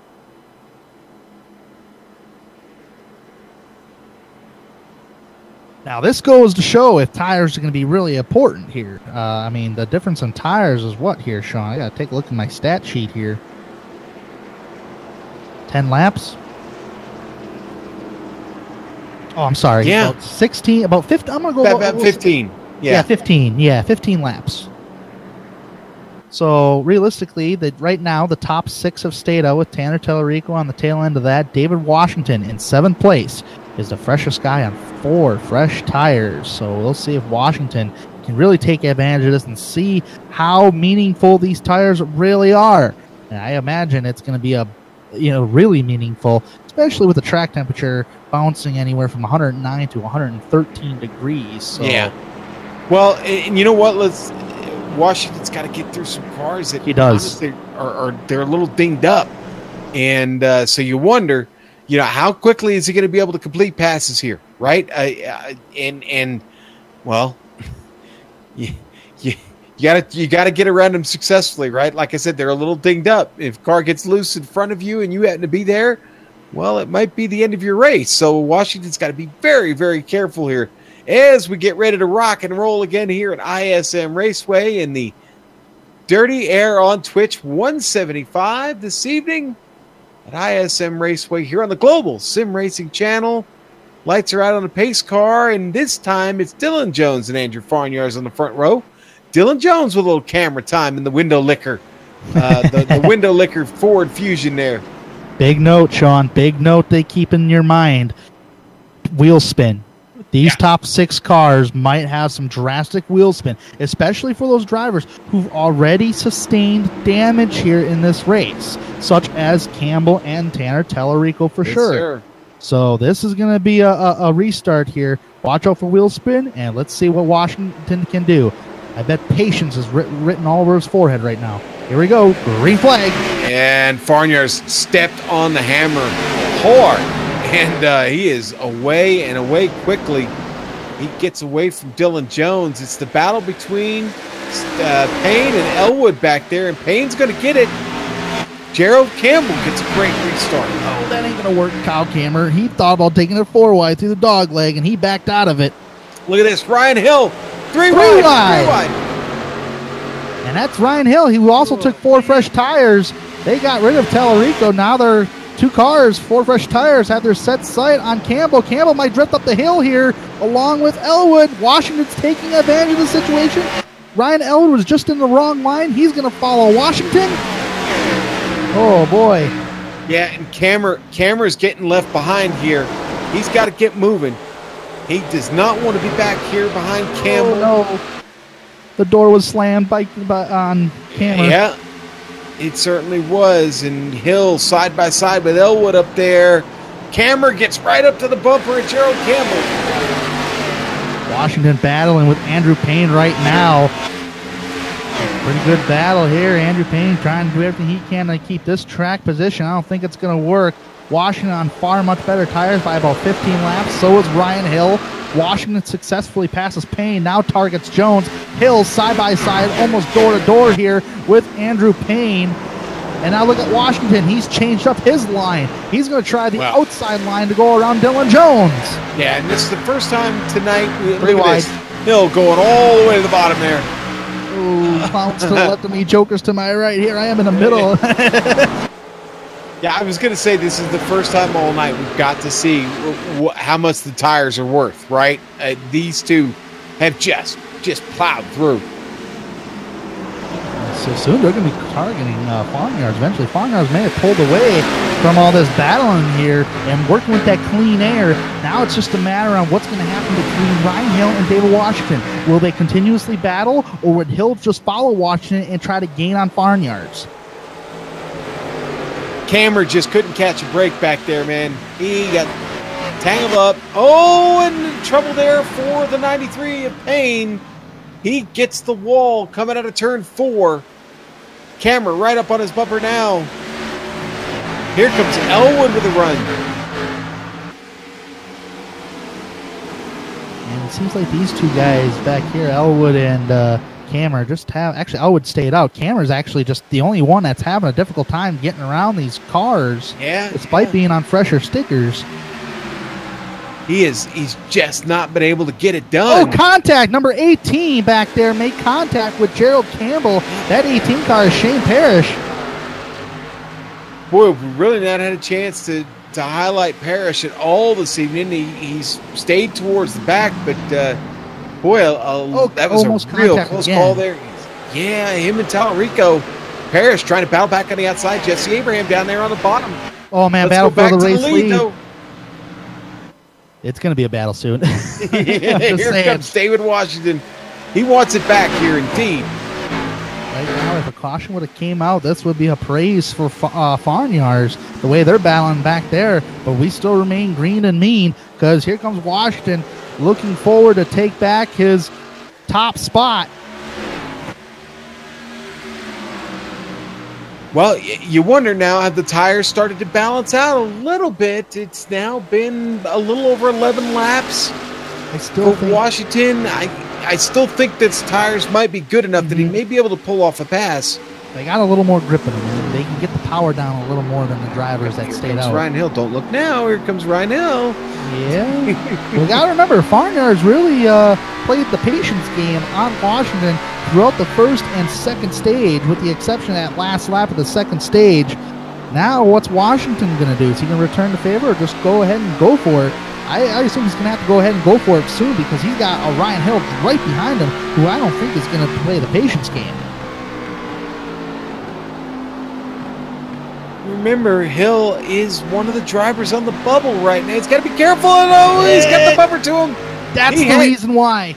He had the bumper to him for sure. That was a great example of my point. Washington looked like he was just, playing the patience game, doing the same thing what Farmyards did. Look at Ryan Hill taking it to the inside, to the back bumper of Farmyards. Maybe a little bumper tap. Dangerous place. Contact! All three of them into the outside wall. Caution is out. Elwood plows into them there at the end. Oh, no. Oh, my. And who's the leader of the race? Kyle Kammer. Kammer is now in the lead. Wow, unbelievable. We'll have to take a look at this replay to see what went wrong. It looked like a last-minute decision lane change on Ryan Hill's part. Man, that does not end well. That was ugly. Oh, no. The onboard right here. He gets to that back bumper, gives him a little bit of a bumper tap. Looks like he was going to go to the inside, kind of changed his mind just a little bit. To the right rear corner panel, takes both drivers out. And Washington was the innocent bystander and all that. He was just up there on the top side, minding his own business, trying to get through, and all three of them wind up with just tremendously wrecked race cars.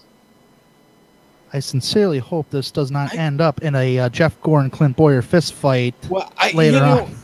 Honestly, the damage to Hill's car is he's not going to be able to overcome that damage. The whole front clip is gone. Yeah, so is Farmyards. I honestly think this may end any chance Ryan Hill had getting himself into the championship. I think his night is done.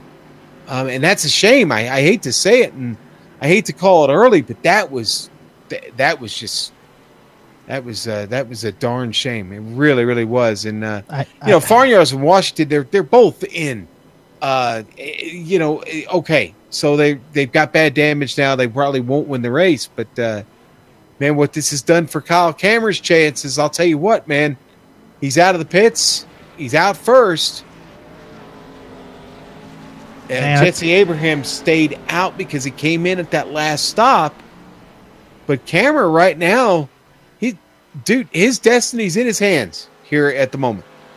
Most certainly is. And this is actually, I hate to say this kind of word, but this is a blessing to Kyle Kammerer.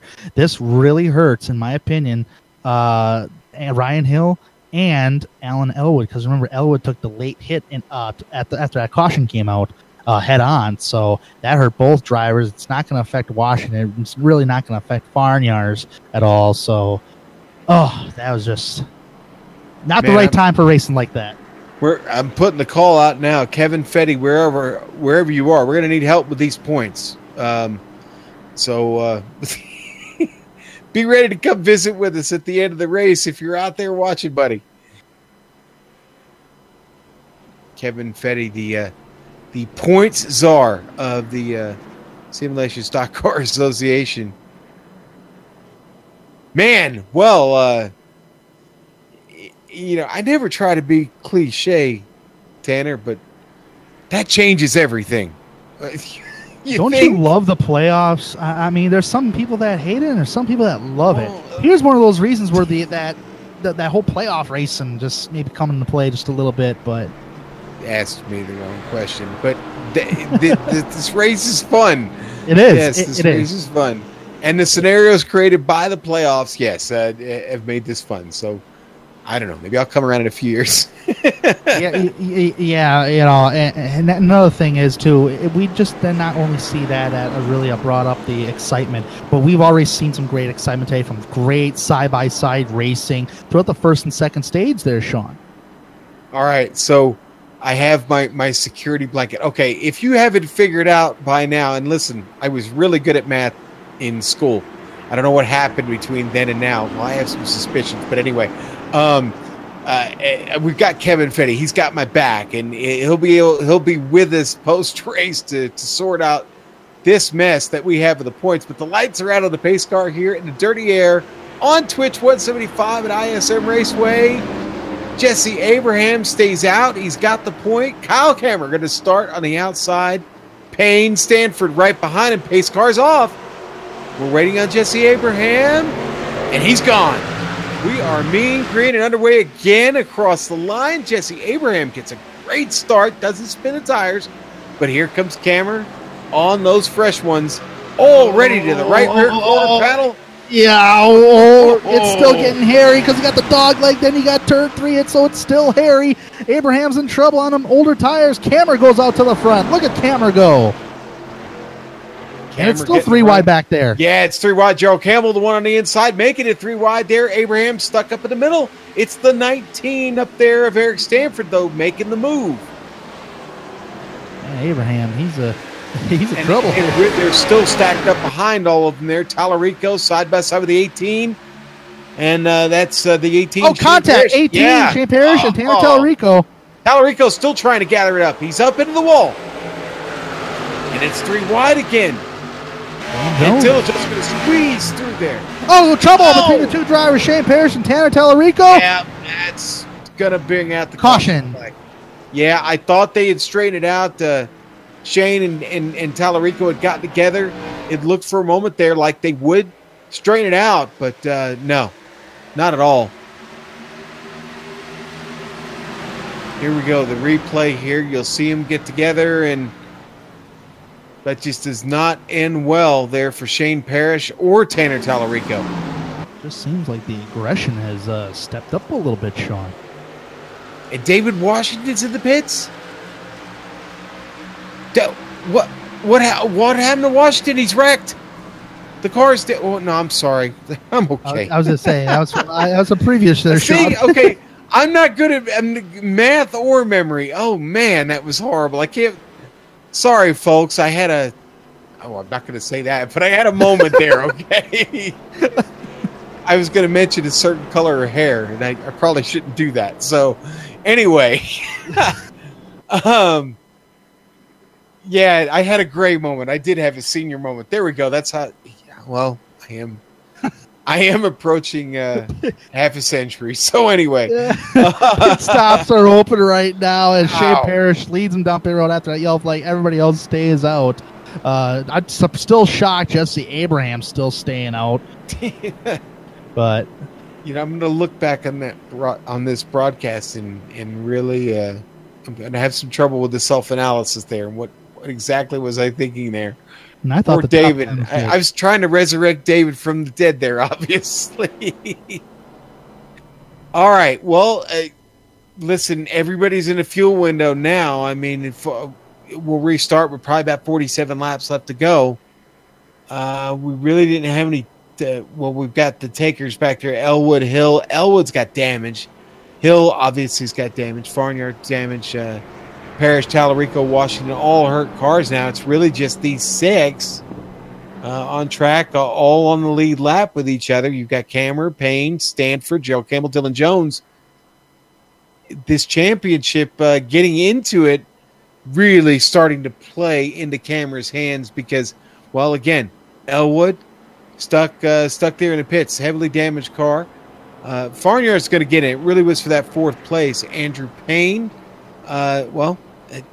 he's had his trouble, but he is in 2nd. So Cameron really needs to win this race at this point. They were separated by 3 points going into this.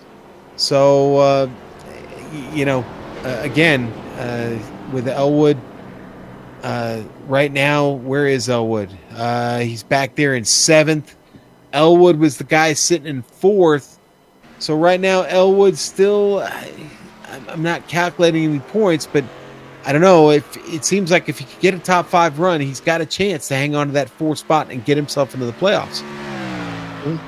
It was about 40 laps ago. Mr. Eric Stanford in 3rd place was way far behind. Probably the last car on the lead lap at one point. He's up there in 3rd spot. And yeah, you're correct there, Sean. I'm looking up and down pit road here, and I'm seeing one of the guys that were the front runners all looking like SK modifieds right now. So yeah. And not that SK modifieds look bad, they just look abbreviated. And a few of these cars look abbreviated right now. Got the one-to-go signal. Elwood really doesn't have much of a chance to secure a top 5. There's a lot of damage on the car, so it'll need a little bit of luck. But he's got to beat Cameron. Yeah, he's got to beat Cameron. Right, exactly. And Cameron has got the good car at the front, and he's got the pace car with the lights out in front of him. As they work their way through the dog leg, we get ready to get restarted with 47 laps to go when they hit the line. Folks, this race coming to a close, and it's in Cameron's hands. He's just got to run this thing out, find the clean air quick. Can he do it? We'll see. As the pace car gets ready to peel off the track surface and make his way to the pits, it'll be these 9 cars getting us restarted. Cameron's gone quick there, Tanner. Boy, he gets a big jump on the field, out of turn 4. He's going to get down into turn 1 clean. No threat from behind. Kyle Cameron found the start he needed. Payne back there going to try and cause a little bit of trouble for him. Remember, they're both on same tires, so Payne driving it hard right now. And boy, almost too hard there. And I understand why Andrew Payne's driving so hard, because realistically, with Cameron, with the top 3 drivers in the playoffs, such as Washington, Jones, and Farner, is pretty much locked in. The top 2 cars between Andrew Payne and Kyle Cameron, these 2 cars are going to determine that final and 4th spot to punch their ticket to Homestead. That's why Payne's driving so hard, just trying to keep pace with Cameron, because Cameron's working with that clean air.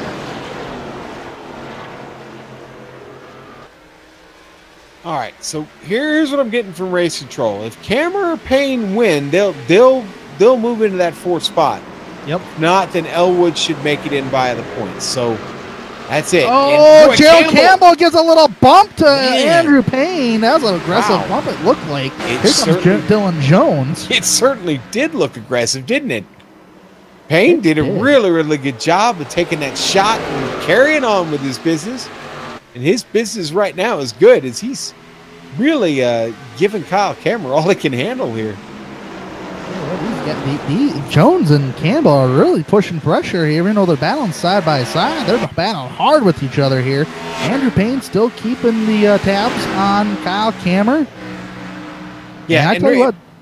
Go ahead. Well, no, we keep talking about the points. I mean, it is simple at this point. I mean, the win does lock you in. So, either way, Cameron or Payne get in this thing via a win. And right now, they're the two competing for the win. Dylan Jones not part of this, and boy, awful lot of fun here up front. The top 5 cars are still keeping tabs with each other. I can still keep them on a single frame here. You got Jones underneath Payne. Yeah, that car looked a little loose down there. Oh, look at Andrew Payne. What a run he's got. He might look to the outside row. He's looking to the inside now. Kyle Cameron playing defense as they head down to turn number 1. Door to door. Giving each other some donuts. Side by side. We don't need any more leaders taking each other out at this point. This battle is not over. Look at Payne playing defense. Slamming Jones is sliding. Contact. Leaders. Leaders doored. There's still... Andrew Payne's a little loose. Had to give up a little bit of a run there. But yeah, that messed up Dylan Jones. That actually got him really loose on entrance. I don't think Jones is a little too happy about that. A sigh of relief from Kyle Cameron there. Look at Jones. Man, Jones just taking it all the way down there. Aggressive driving. Where did Gerald Campbell come from? Excuse me. He's beating and banging, but he hasn't wrecked it. Man.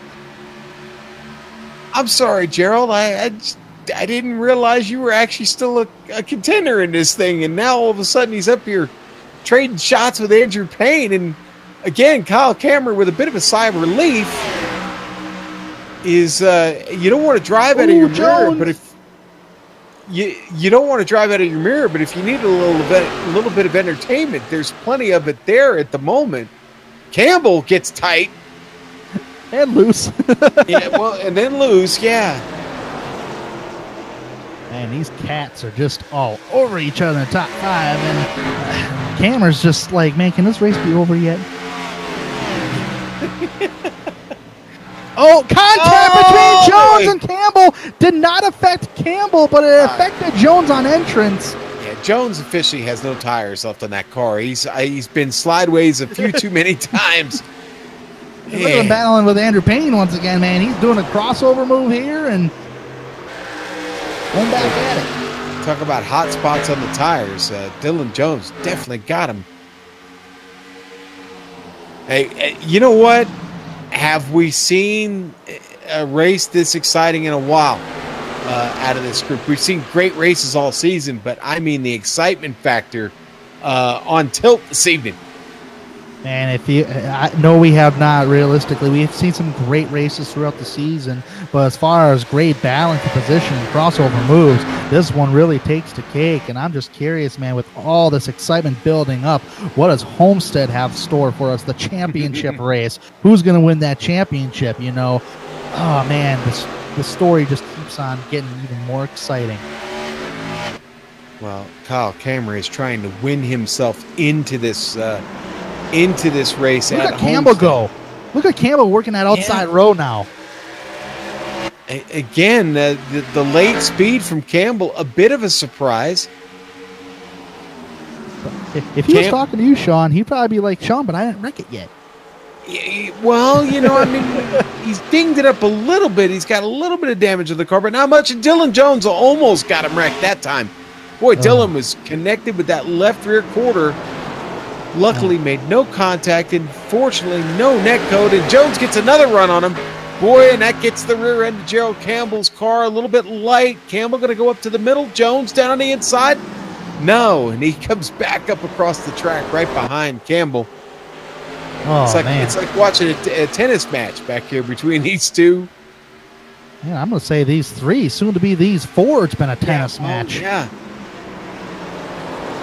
Look at this. Been the official. There is the 19 finally getting a little racy here. The Chef Andy's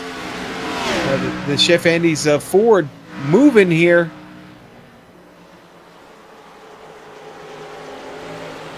Still watching this battle for second place, even though Stanford looks like he clears Andrew Payne. Payne actually hits the back bumper, slows down his momentum. Gerald Campbell looks like he had a nice, huge run down coming off turn 4, and now he's getting closer and closer to that number 8, Kyle Kammer, along with Dylan Jones. Everybody taking the dog leg, trying to gain some kind of momentum on another driver. Not maybe Campbell sits back here and plays blocker for he could. Kammer to the end of this thing with 32 laps to go. Dylan Jones, really our biggest mover of the race. He started in 13th. He sits here. The top 3 contact with Campbell. He's around. This will bring on a yellow. Oh, boy. Oh, boy. Neither car with heavy damage out of that. Just a bit of a tap and then like a second tap there on the spin. But I'd be a little concerned on that front end nose of Jones. Yeah. He definitely picked up a little bit of a wrinkle on that front end, maybe even to the point where it will cause trouble with his temperatures. Didn't realize it was pushed in quite as much as it is. I'm sorry, Dylan, but Windex is not going to help. Yeah, it's going to take a little bit more than Windex to fix that, I think.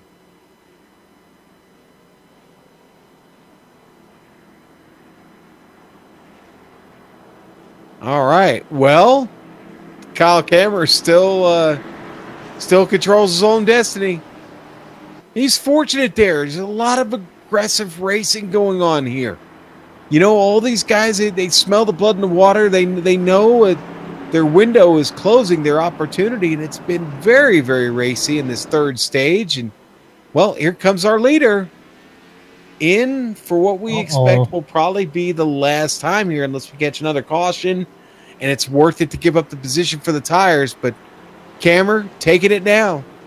Jones going to follow him in, but that car is going to have to sit in for repair. Andrew Payne stays out. That's fine. He can stay out. The field is shortened up so much that I think if you don't come in, you're a sitting duck. Honestly, within probably 5 to 6 laps. But if you stay out, you're kind of banking on a caution. I know you're trying to save a set of tires, but yeah, you're definitely banking on a caution for sure. I mean, Andrew Payne right now is going to unload the clip, as they say. I mean, he's going to take every chance at it he can.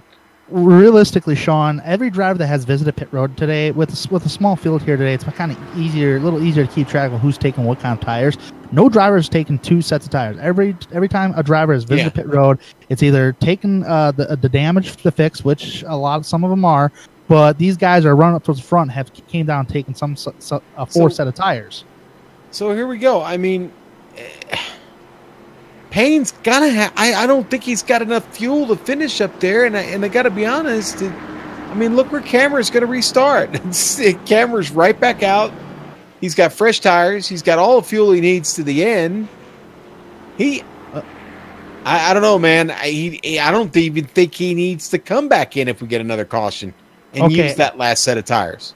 I got an update for you right here as far as pit stop. Kyle Kammer and Eric Stanford came down this pit road this past time by and took 2 tires. So both drivers are sitting on 2 tires. The first 4-tire guy is Dylan Jones in 4th. Yeah, and we know what kind of shape Jones's car is in. That front end does not look healthy. I'm sorry, the window licker Ford looks really, really hurt. Hopefully it does. Hopefully it's not too bad. But if it's really hurt, man, he's gonna have a hard time getting them rev meters revved up. RPMs, they'll be sputtering a little bit. Yeah, I mean, Cameron's going to start on the outside. I think he's going to go right back to the lead of this race, and honestly, I think he's going to probably open up a pretty good cap on Payne. Payne's going to have to sit back here and deal with Stanford and Jones. We'll see. The lights are out, and we go around one more time where we start this with 27 laps to go. Won't take long, folks. We're going to know who's in, who's out. Not a lot of choices left at this point, unfortunately, as we've had a lot of attrition here at ISM this evening. I'm worried about Andrew Payne right now. I think he should have gone in because, with the small set of... Because, that was a pretty good long green flag run. I mean, you're really banking on a caution. Sorry, Andrew. You were just really hard. But here we go.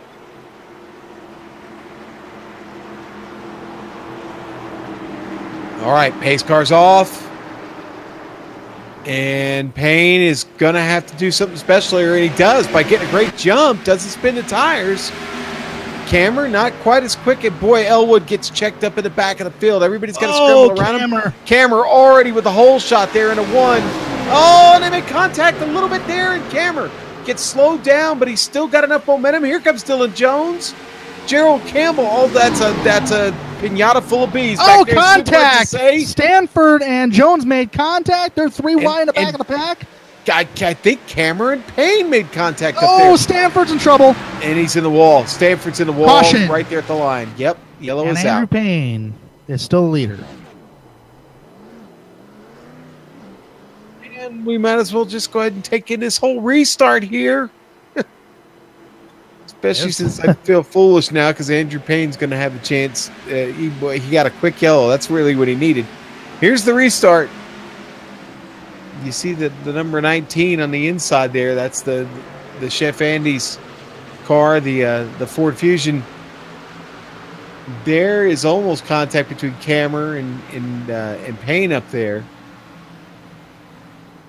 Oh man, Stanford drifted up the hill. Yeah, Stanford drifts up the hill, and there in the middle. He just got loose.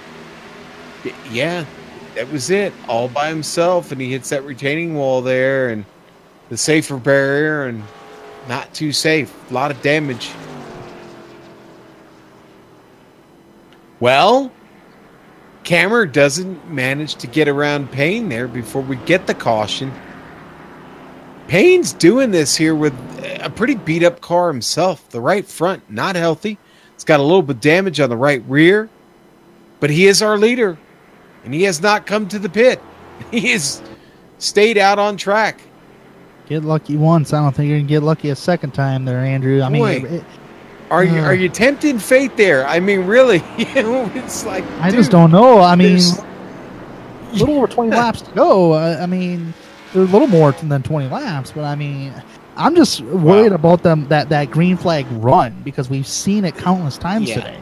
Well, but the herd is thinning, and if Payne, the longer he stays out here, he knows if he gets a caution flag, he's got a chance to come down and get that last set of tires.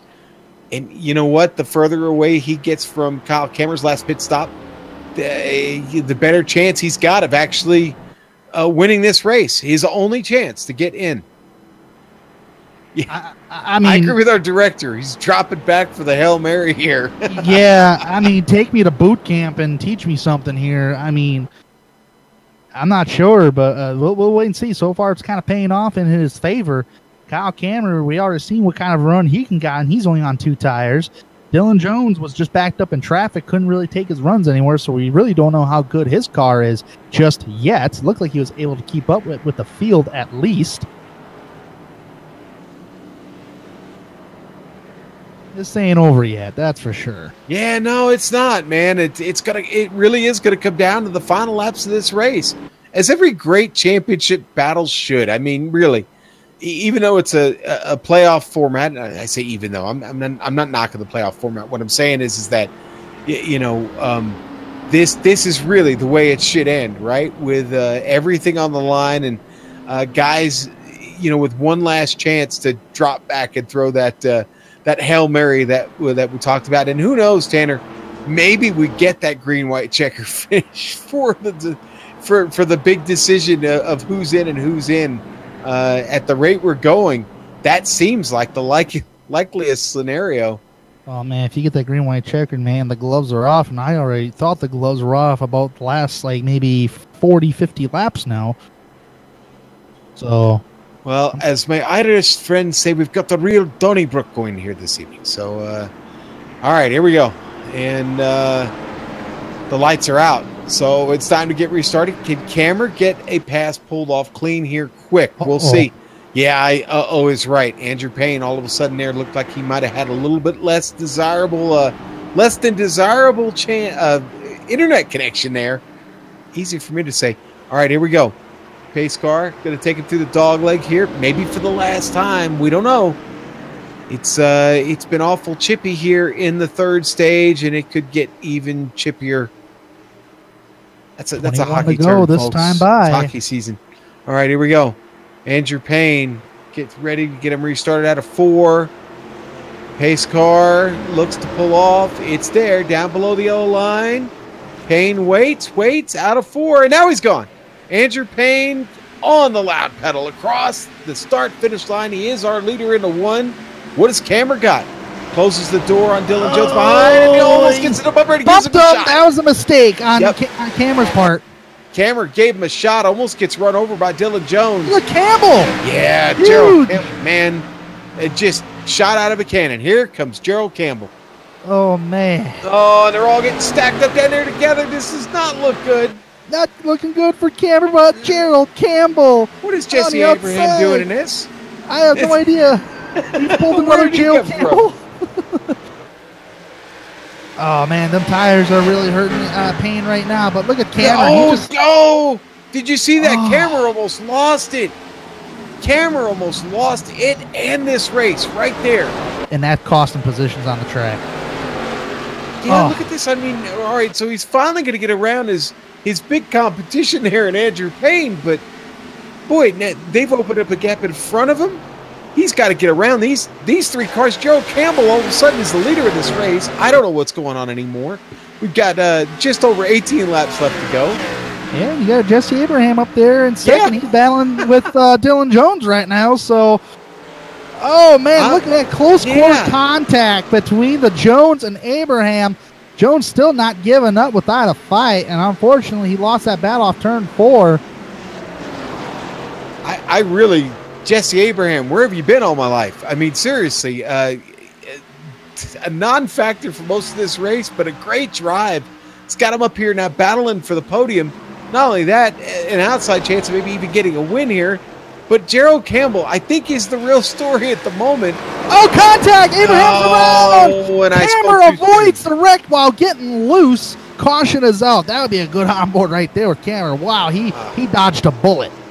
And I spoke too soon there about Jesse Abraham.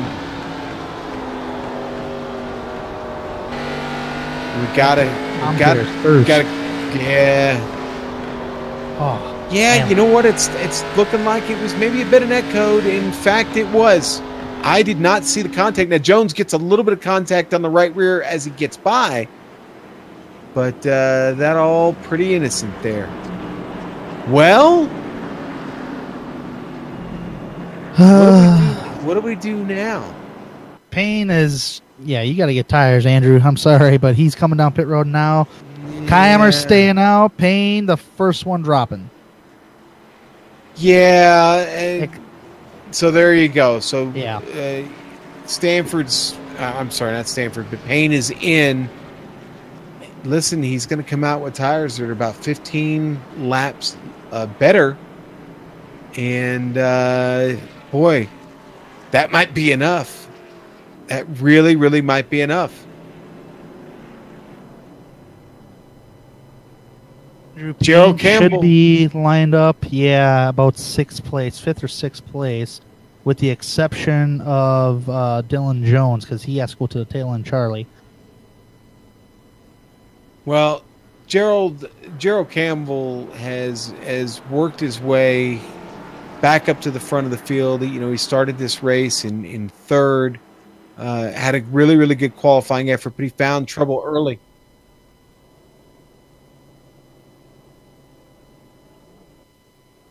Boy, Payne sat there for a long time. He had a little bit of damage on that car. Yeah. I'm wondering if he just opted to take the go ahead and get the repair on the car, make himself as good as possible for this run. Let's face it, everybody in front of him's got a little bit of damage in one way or another. Even Kyle Cameron's got a little bit of front end damage on his car. So maybe this was the wise move here for Payne. Yeah, that's a very good point, Sean. You know, that's a very wise move because right now you don't got a whole lot of laps. Now, we did see earlier in the race, remember when Washington, them guys, I think it was Ryan Hill that came in and like half the field stayed out. Took them a little time, but they caught the race leaders eventually. So Andrew Payne now has to pass some drivers who are either a lap down or have to go to the tail end of the longest line. So he'll gain a couple of positions right here. So looking like Payne's going to have to line up about 5th.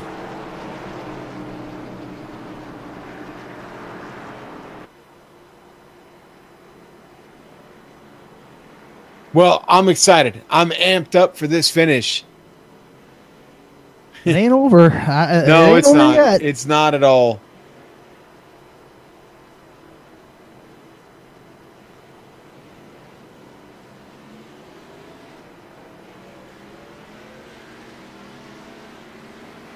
Wow.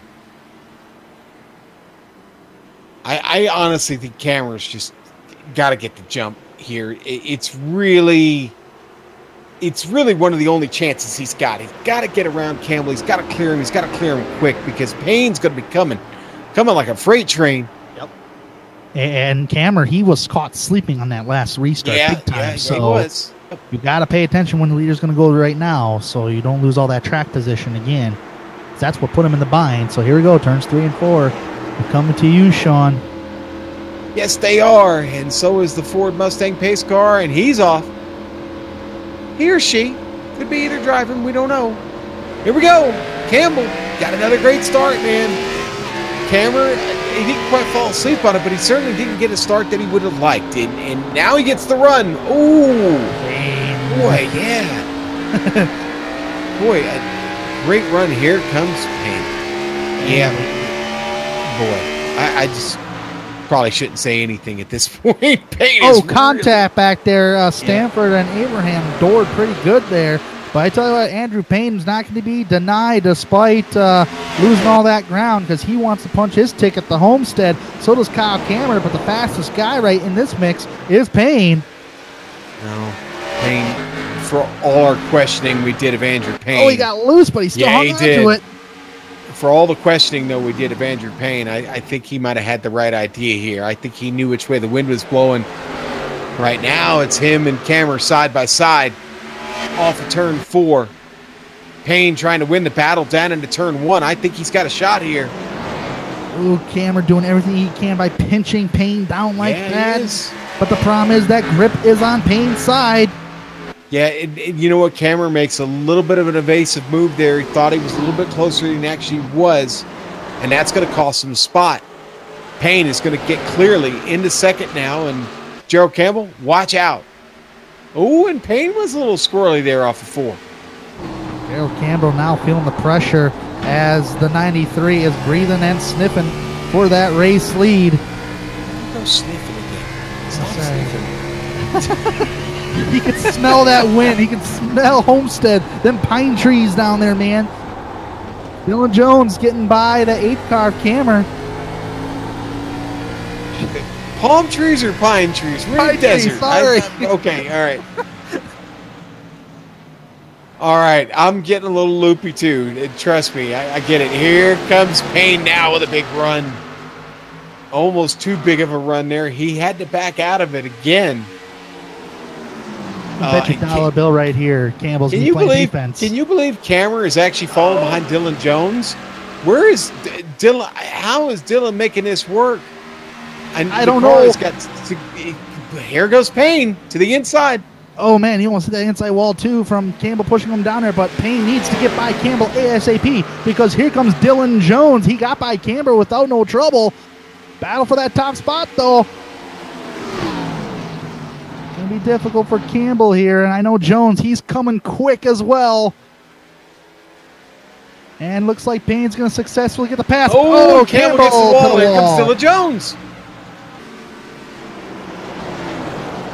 Dylan Jones on that outside. Campbell after hitting the wall tried playing a little defense to protect the inside of the racetrack. Using up the dog leg just a little bit, trying to carry that momentum as much as he can. Dylan Jones, the grip is on his side.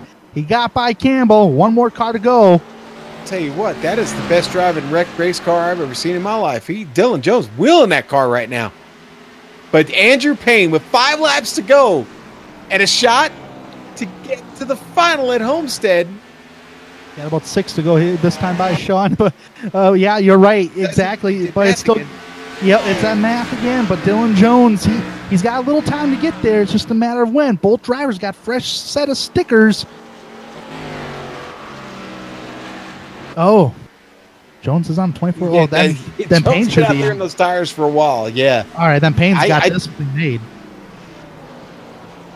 Jones just lost. Just expired. Car's done. Yeah, I knew that temperature just couldn't have been right on that car. He had a lot of front end damage, and he popped it. Well, it goes to show why he was moving so fast. Well, he was getting every last drop out of it, wasn't he? He was. Well, that bear bond. Campbell just getting a piece of the wall. Andrew Payne driving away into the sunset. Wow. Andrew Payne just putting in the work, avoiding most of the major trouble, still bringing home a beat-up Chevrolet Camaro. That right front is going to need a lot of work. They may want to just send this one to the museum when it's done.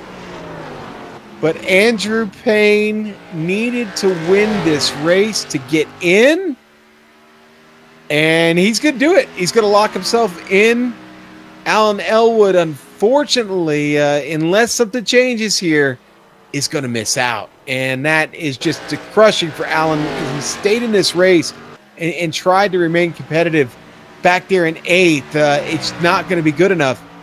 2 laps to go. Andrew Payne wheeling it. And on top of that, Sean, I got to tip my hat to Kyle Cameron, man. He fought all day just to try to get into Homestead.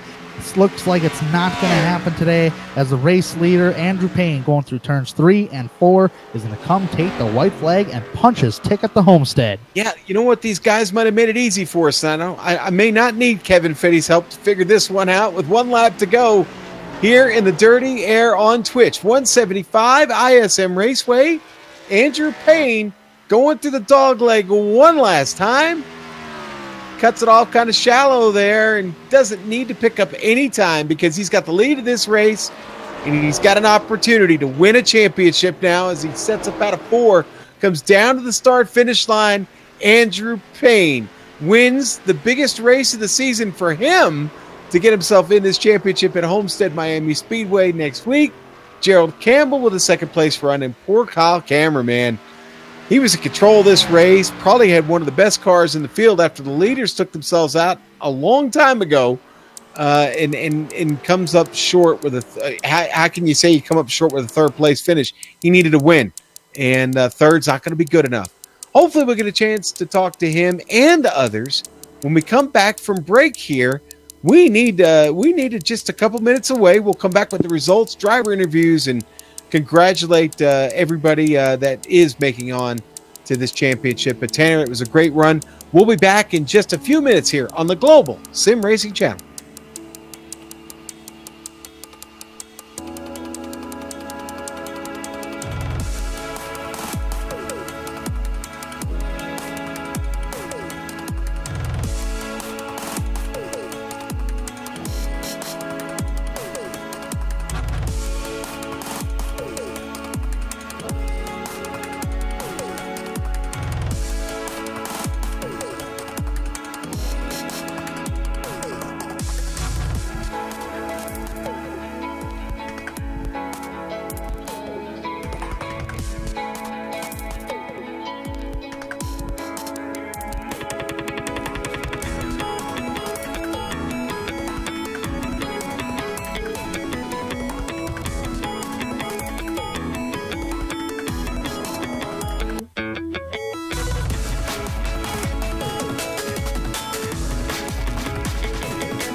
Wow, Tanner, that was exciting. And what a great finish to, the regular season and the playoffs here in the AdPro 360 Cup Series tonight. The Dirty Air on Twitch. Dirty Air Studios on Twitch 175 this evening. And, boy, what a race. Let's go over the results because, the guy who won, Andrew Payne, it was his only chance to get in was to win this thing. He did. He took the excitement out of me needing Kevin Fetty's help. He made it easy for us. So Andrew Payne, at number 93, is your winner, and he is locked in to Homestead, Miami next week right here on the Global Sim Racing Channel. Gerald Campbell, a second-place run for him tonight. Kyle Kammer, third. We talked about his disappointment. Fourth for the number 97 at Jesse Abraham. Great run by Jesse tonight. Eric Stanford gets it fifth. Ryan Hill, sixth. Tanner, take the rest. I'm out of breath. Yes, sir. I had to take a drink myself, but in seventh place, Andrew Farniars, who was involved in an accident earlier. One of the top dogs in this race, but he'll still punch his ticket to Homestead. Then you got Alan Elwood in eighth, and Dylan Jones in ninth, running off the top 10, Ethan Moore. Tan Tellerico hopped up and down that leaderboard, but it has to finish in 11th tonight. Shane Parrish will finish in 12th. David Washington, one of the most dominant cars here today at Phoenix, was not able to get it done, unfortunately, due to an incident. He'll finish 13th. Colton Selleck in 14th. And then you got Danny Rogers, Zach Nichols, Jacob Porter, and Jay Queen, who did not start the race, 15th, 16th, 17th, and 18th, respectively. All right. That wraps it up. That's the results. And everybody is waiting with bated breath here to talk to the winner, Andrew Payne.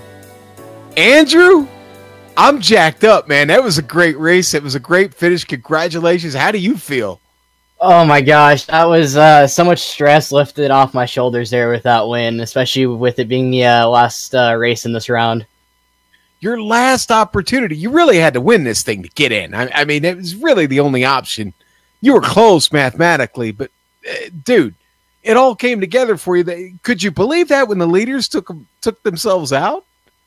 Yeah, when the leaders took themselves out, that definitely showed that gave me a better opportunity for the win.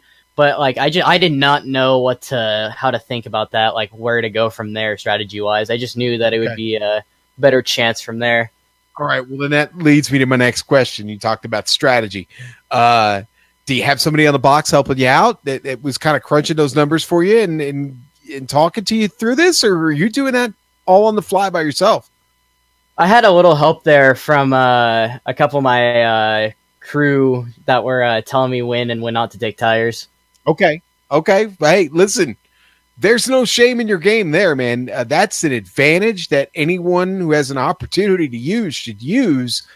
It lets you focus on driving. It lets those guys, you're putting a lot of trust in somebody, but let's face it, you wouldn't have them there if you didn't trust them. So, Andrew, you're in. What's the plan going into Homestead? What do you do now? Go out and win the race and try to win the whole thing. That's the ultimate goal. Well, that call on the tires, man, that won you the race, obviously. I mean, do you agree or do you think there was something else there? Yeah, tires definitely helped. I kind of struggled there in the second stage. So when we were able to get an advantage on the rest of the field, that definitely helped propel me to that win. All right. Thank everybody real quick, and then we see you in Homestead, buddy. I'd like to thank my grandparents, my parents, and Colton and Tanner for always sticking by my side. All right, folks. That's Andrew Payne. He's in. He's happy. He's a good kid, too, man. He thanked his parents and his grandparents. So incredibly cool, Tanner. But you know what? I'll let you take the next interview because I'm sure somebody else is going to be just as excited right now. Yes, sir. I've caught up with Gerald Campbell. And Gerald, what an up and down day, but you had a fantastic run towards the end of the race there. But unfortunately, you had to settle for second place. I mean, you can't be all that disappointed even though you had such a great run. No, I'm absolutely tired. I'm really exhausted right now. That was a bit crazy. I went into this race. I didn't want to look at the points because I didn't want to race anyone differently than anybody else. I didn't know how close they were. And I said I was going to race him clean, but I was gonna make sure that I raced him really tough. And then Andrew had to go and play cheater and save a set of tires and raced everyone with new tires on us. That's bull. I mean, come on.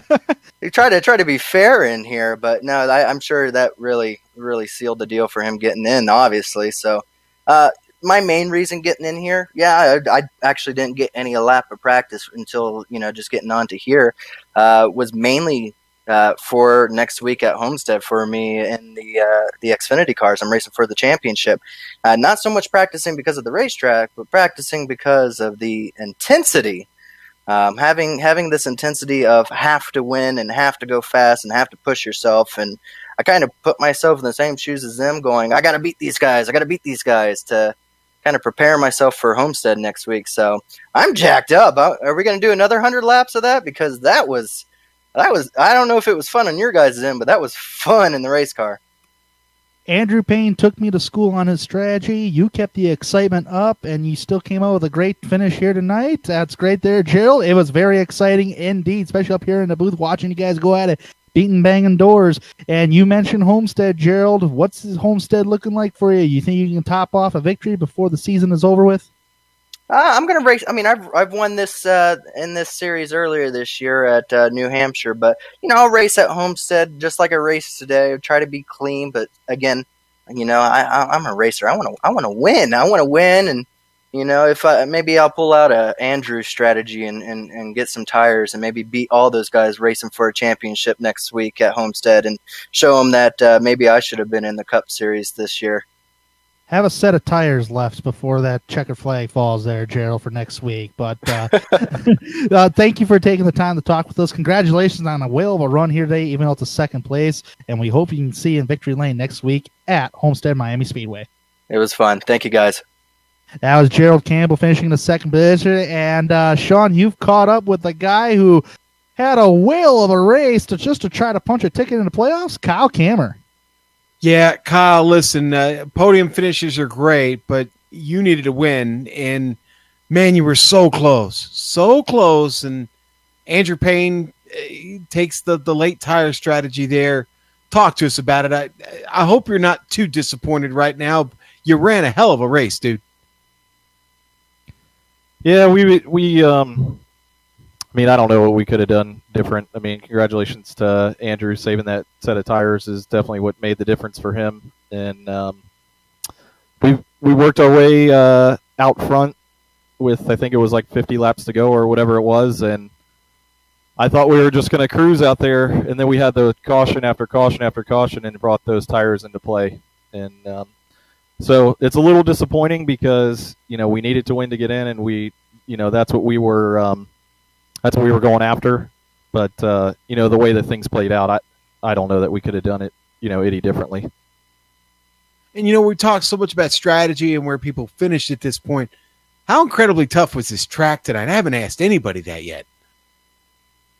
It was really, really tight in the center, and then loose coming off of 4. I had a really hard time getting any rear grip on drive off with 4, especially the last 40 laps there.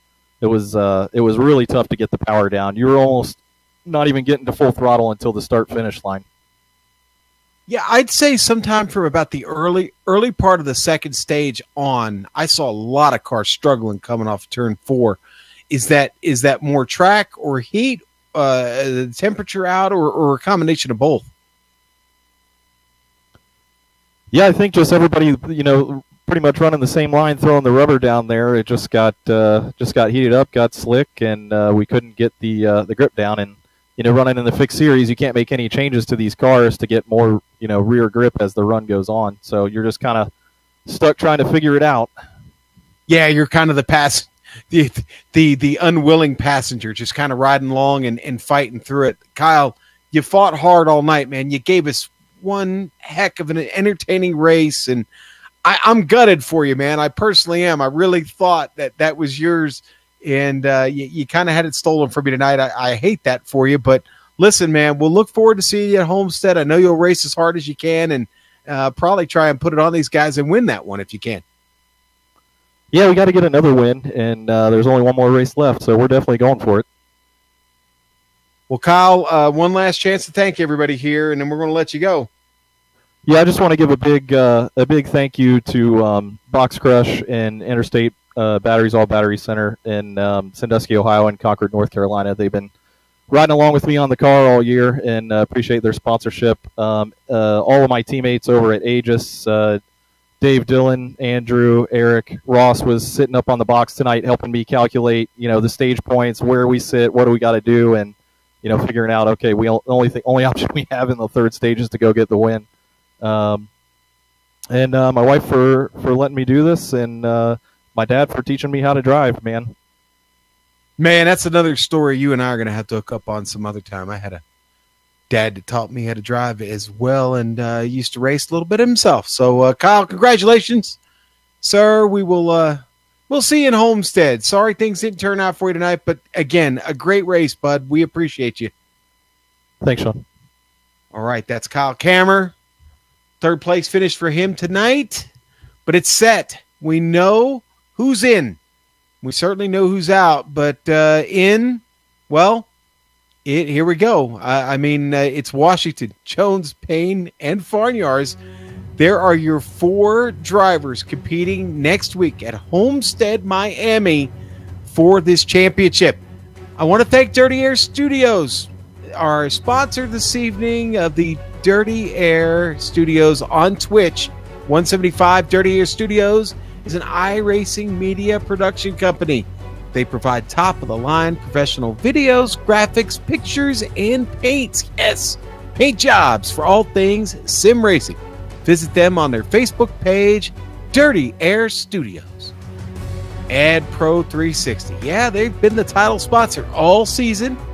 They are an advertising agency that specializes in digital and social media marketing. For more information, go to their website, adproresults.com. I also want to thank the Simulated Stock Car Association.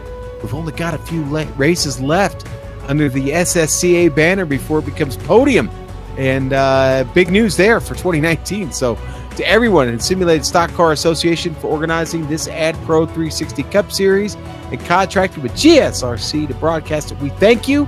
On the screen now are just some of the company's equipment and software that made this broadcast possible. Of course, the iconic original music that lets your ears alert your eyes. You're watching a GSRC production. Comes courtesy of Erica Coleman, June Lalonde. See the screen for how to contact each of them. Folks, I'm letting you go. Now, the Lionheart Retro Series is on the iRacing Esports Network right here on YouTube. Get over there and watch the race. They just got started. But in 1 week, the SSCA Cup returns October 24th for the final race in the championship from Homestead Miami Speedway. GSRC will be there to bring you all the action. We hope you join us. Sliding across your screen now are some upcoming broadcasts, so check those out and mark them down on your calendar. If you'd like more information about GSRC, including a complete list of future broadcasts, you can find it at our website, globalsimracingchannel.com. We're also all over social media, Twitter, at GSR Channel, Facebook, Global Sim Racing Channel, and we're on the gram, GSRC_gram, Instagram. Find us there. Finally, on behalf of this amazing crew this evening, Tanner Sharp, our director, Joe Peak, our camera artist, Dougie Beard, I'd like to thank everybody for watching tonight. So until next time, race clean, race hard, and we'll see you on the track.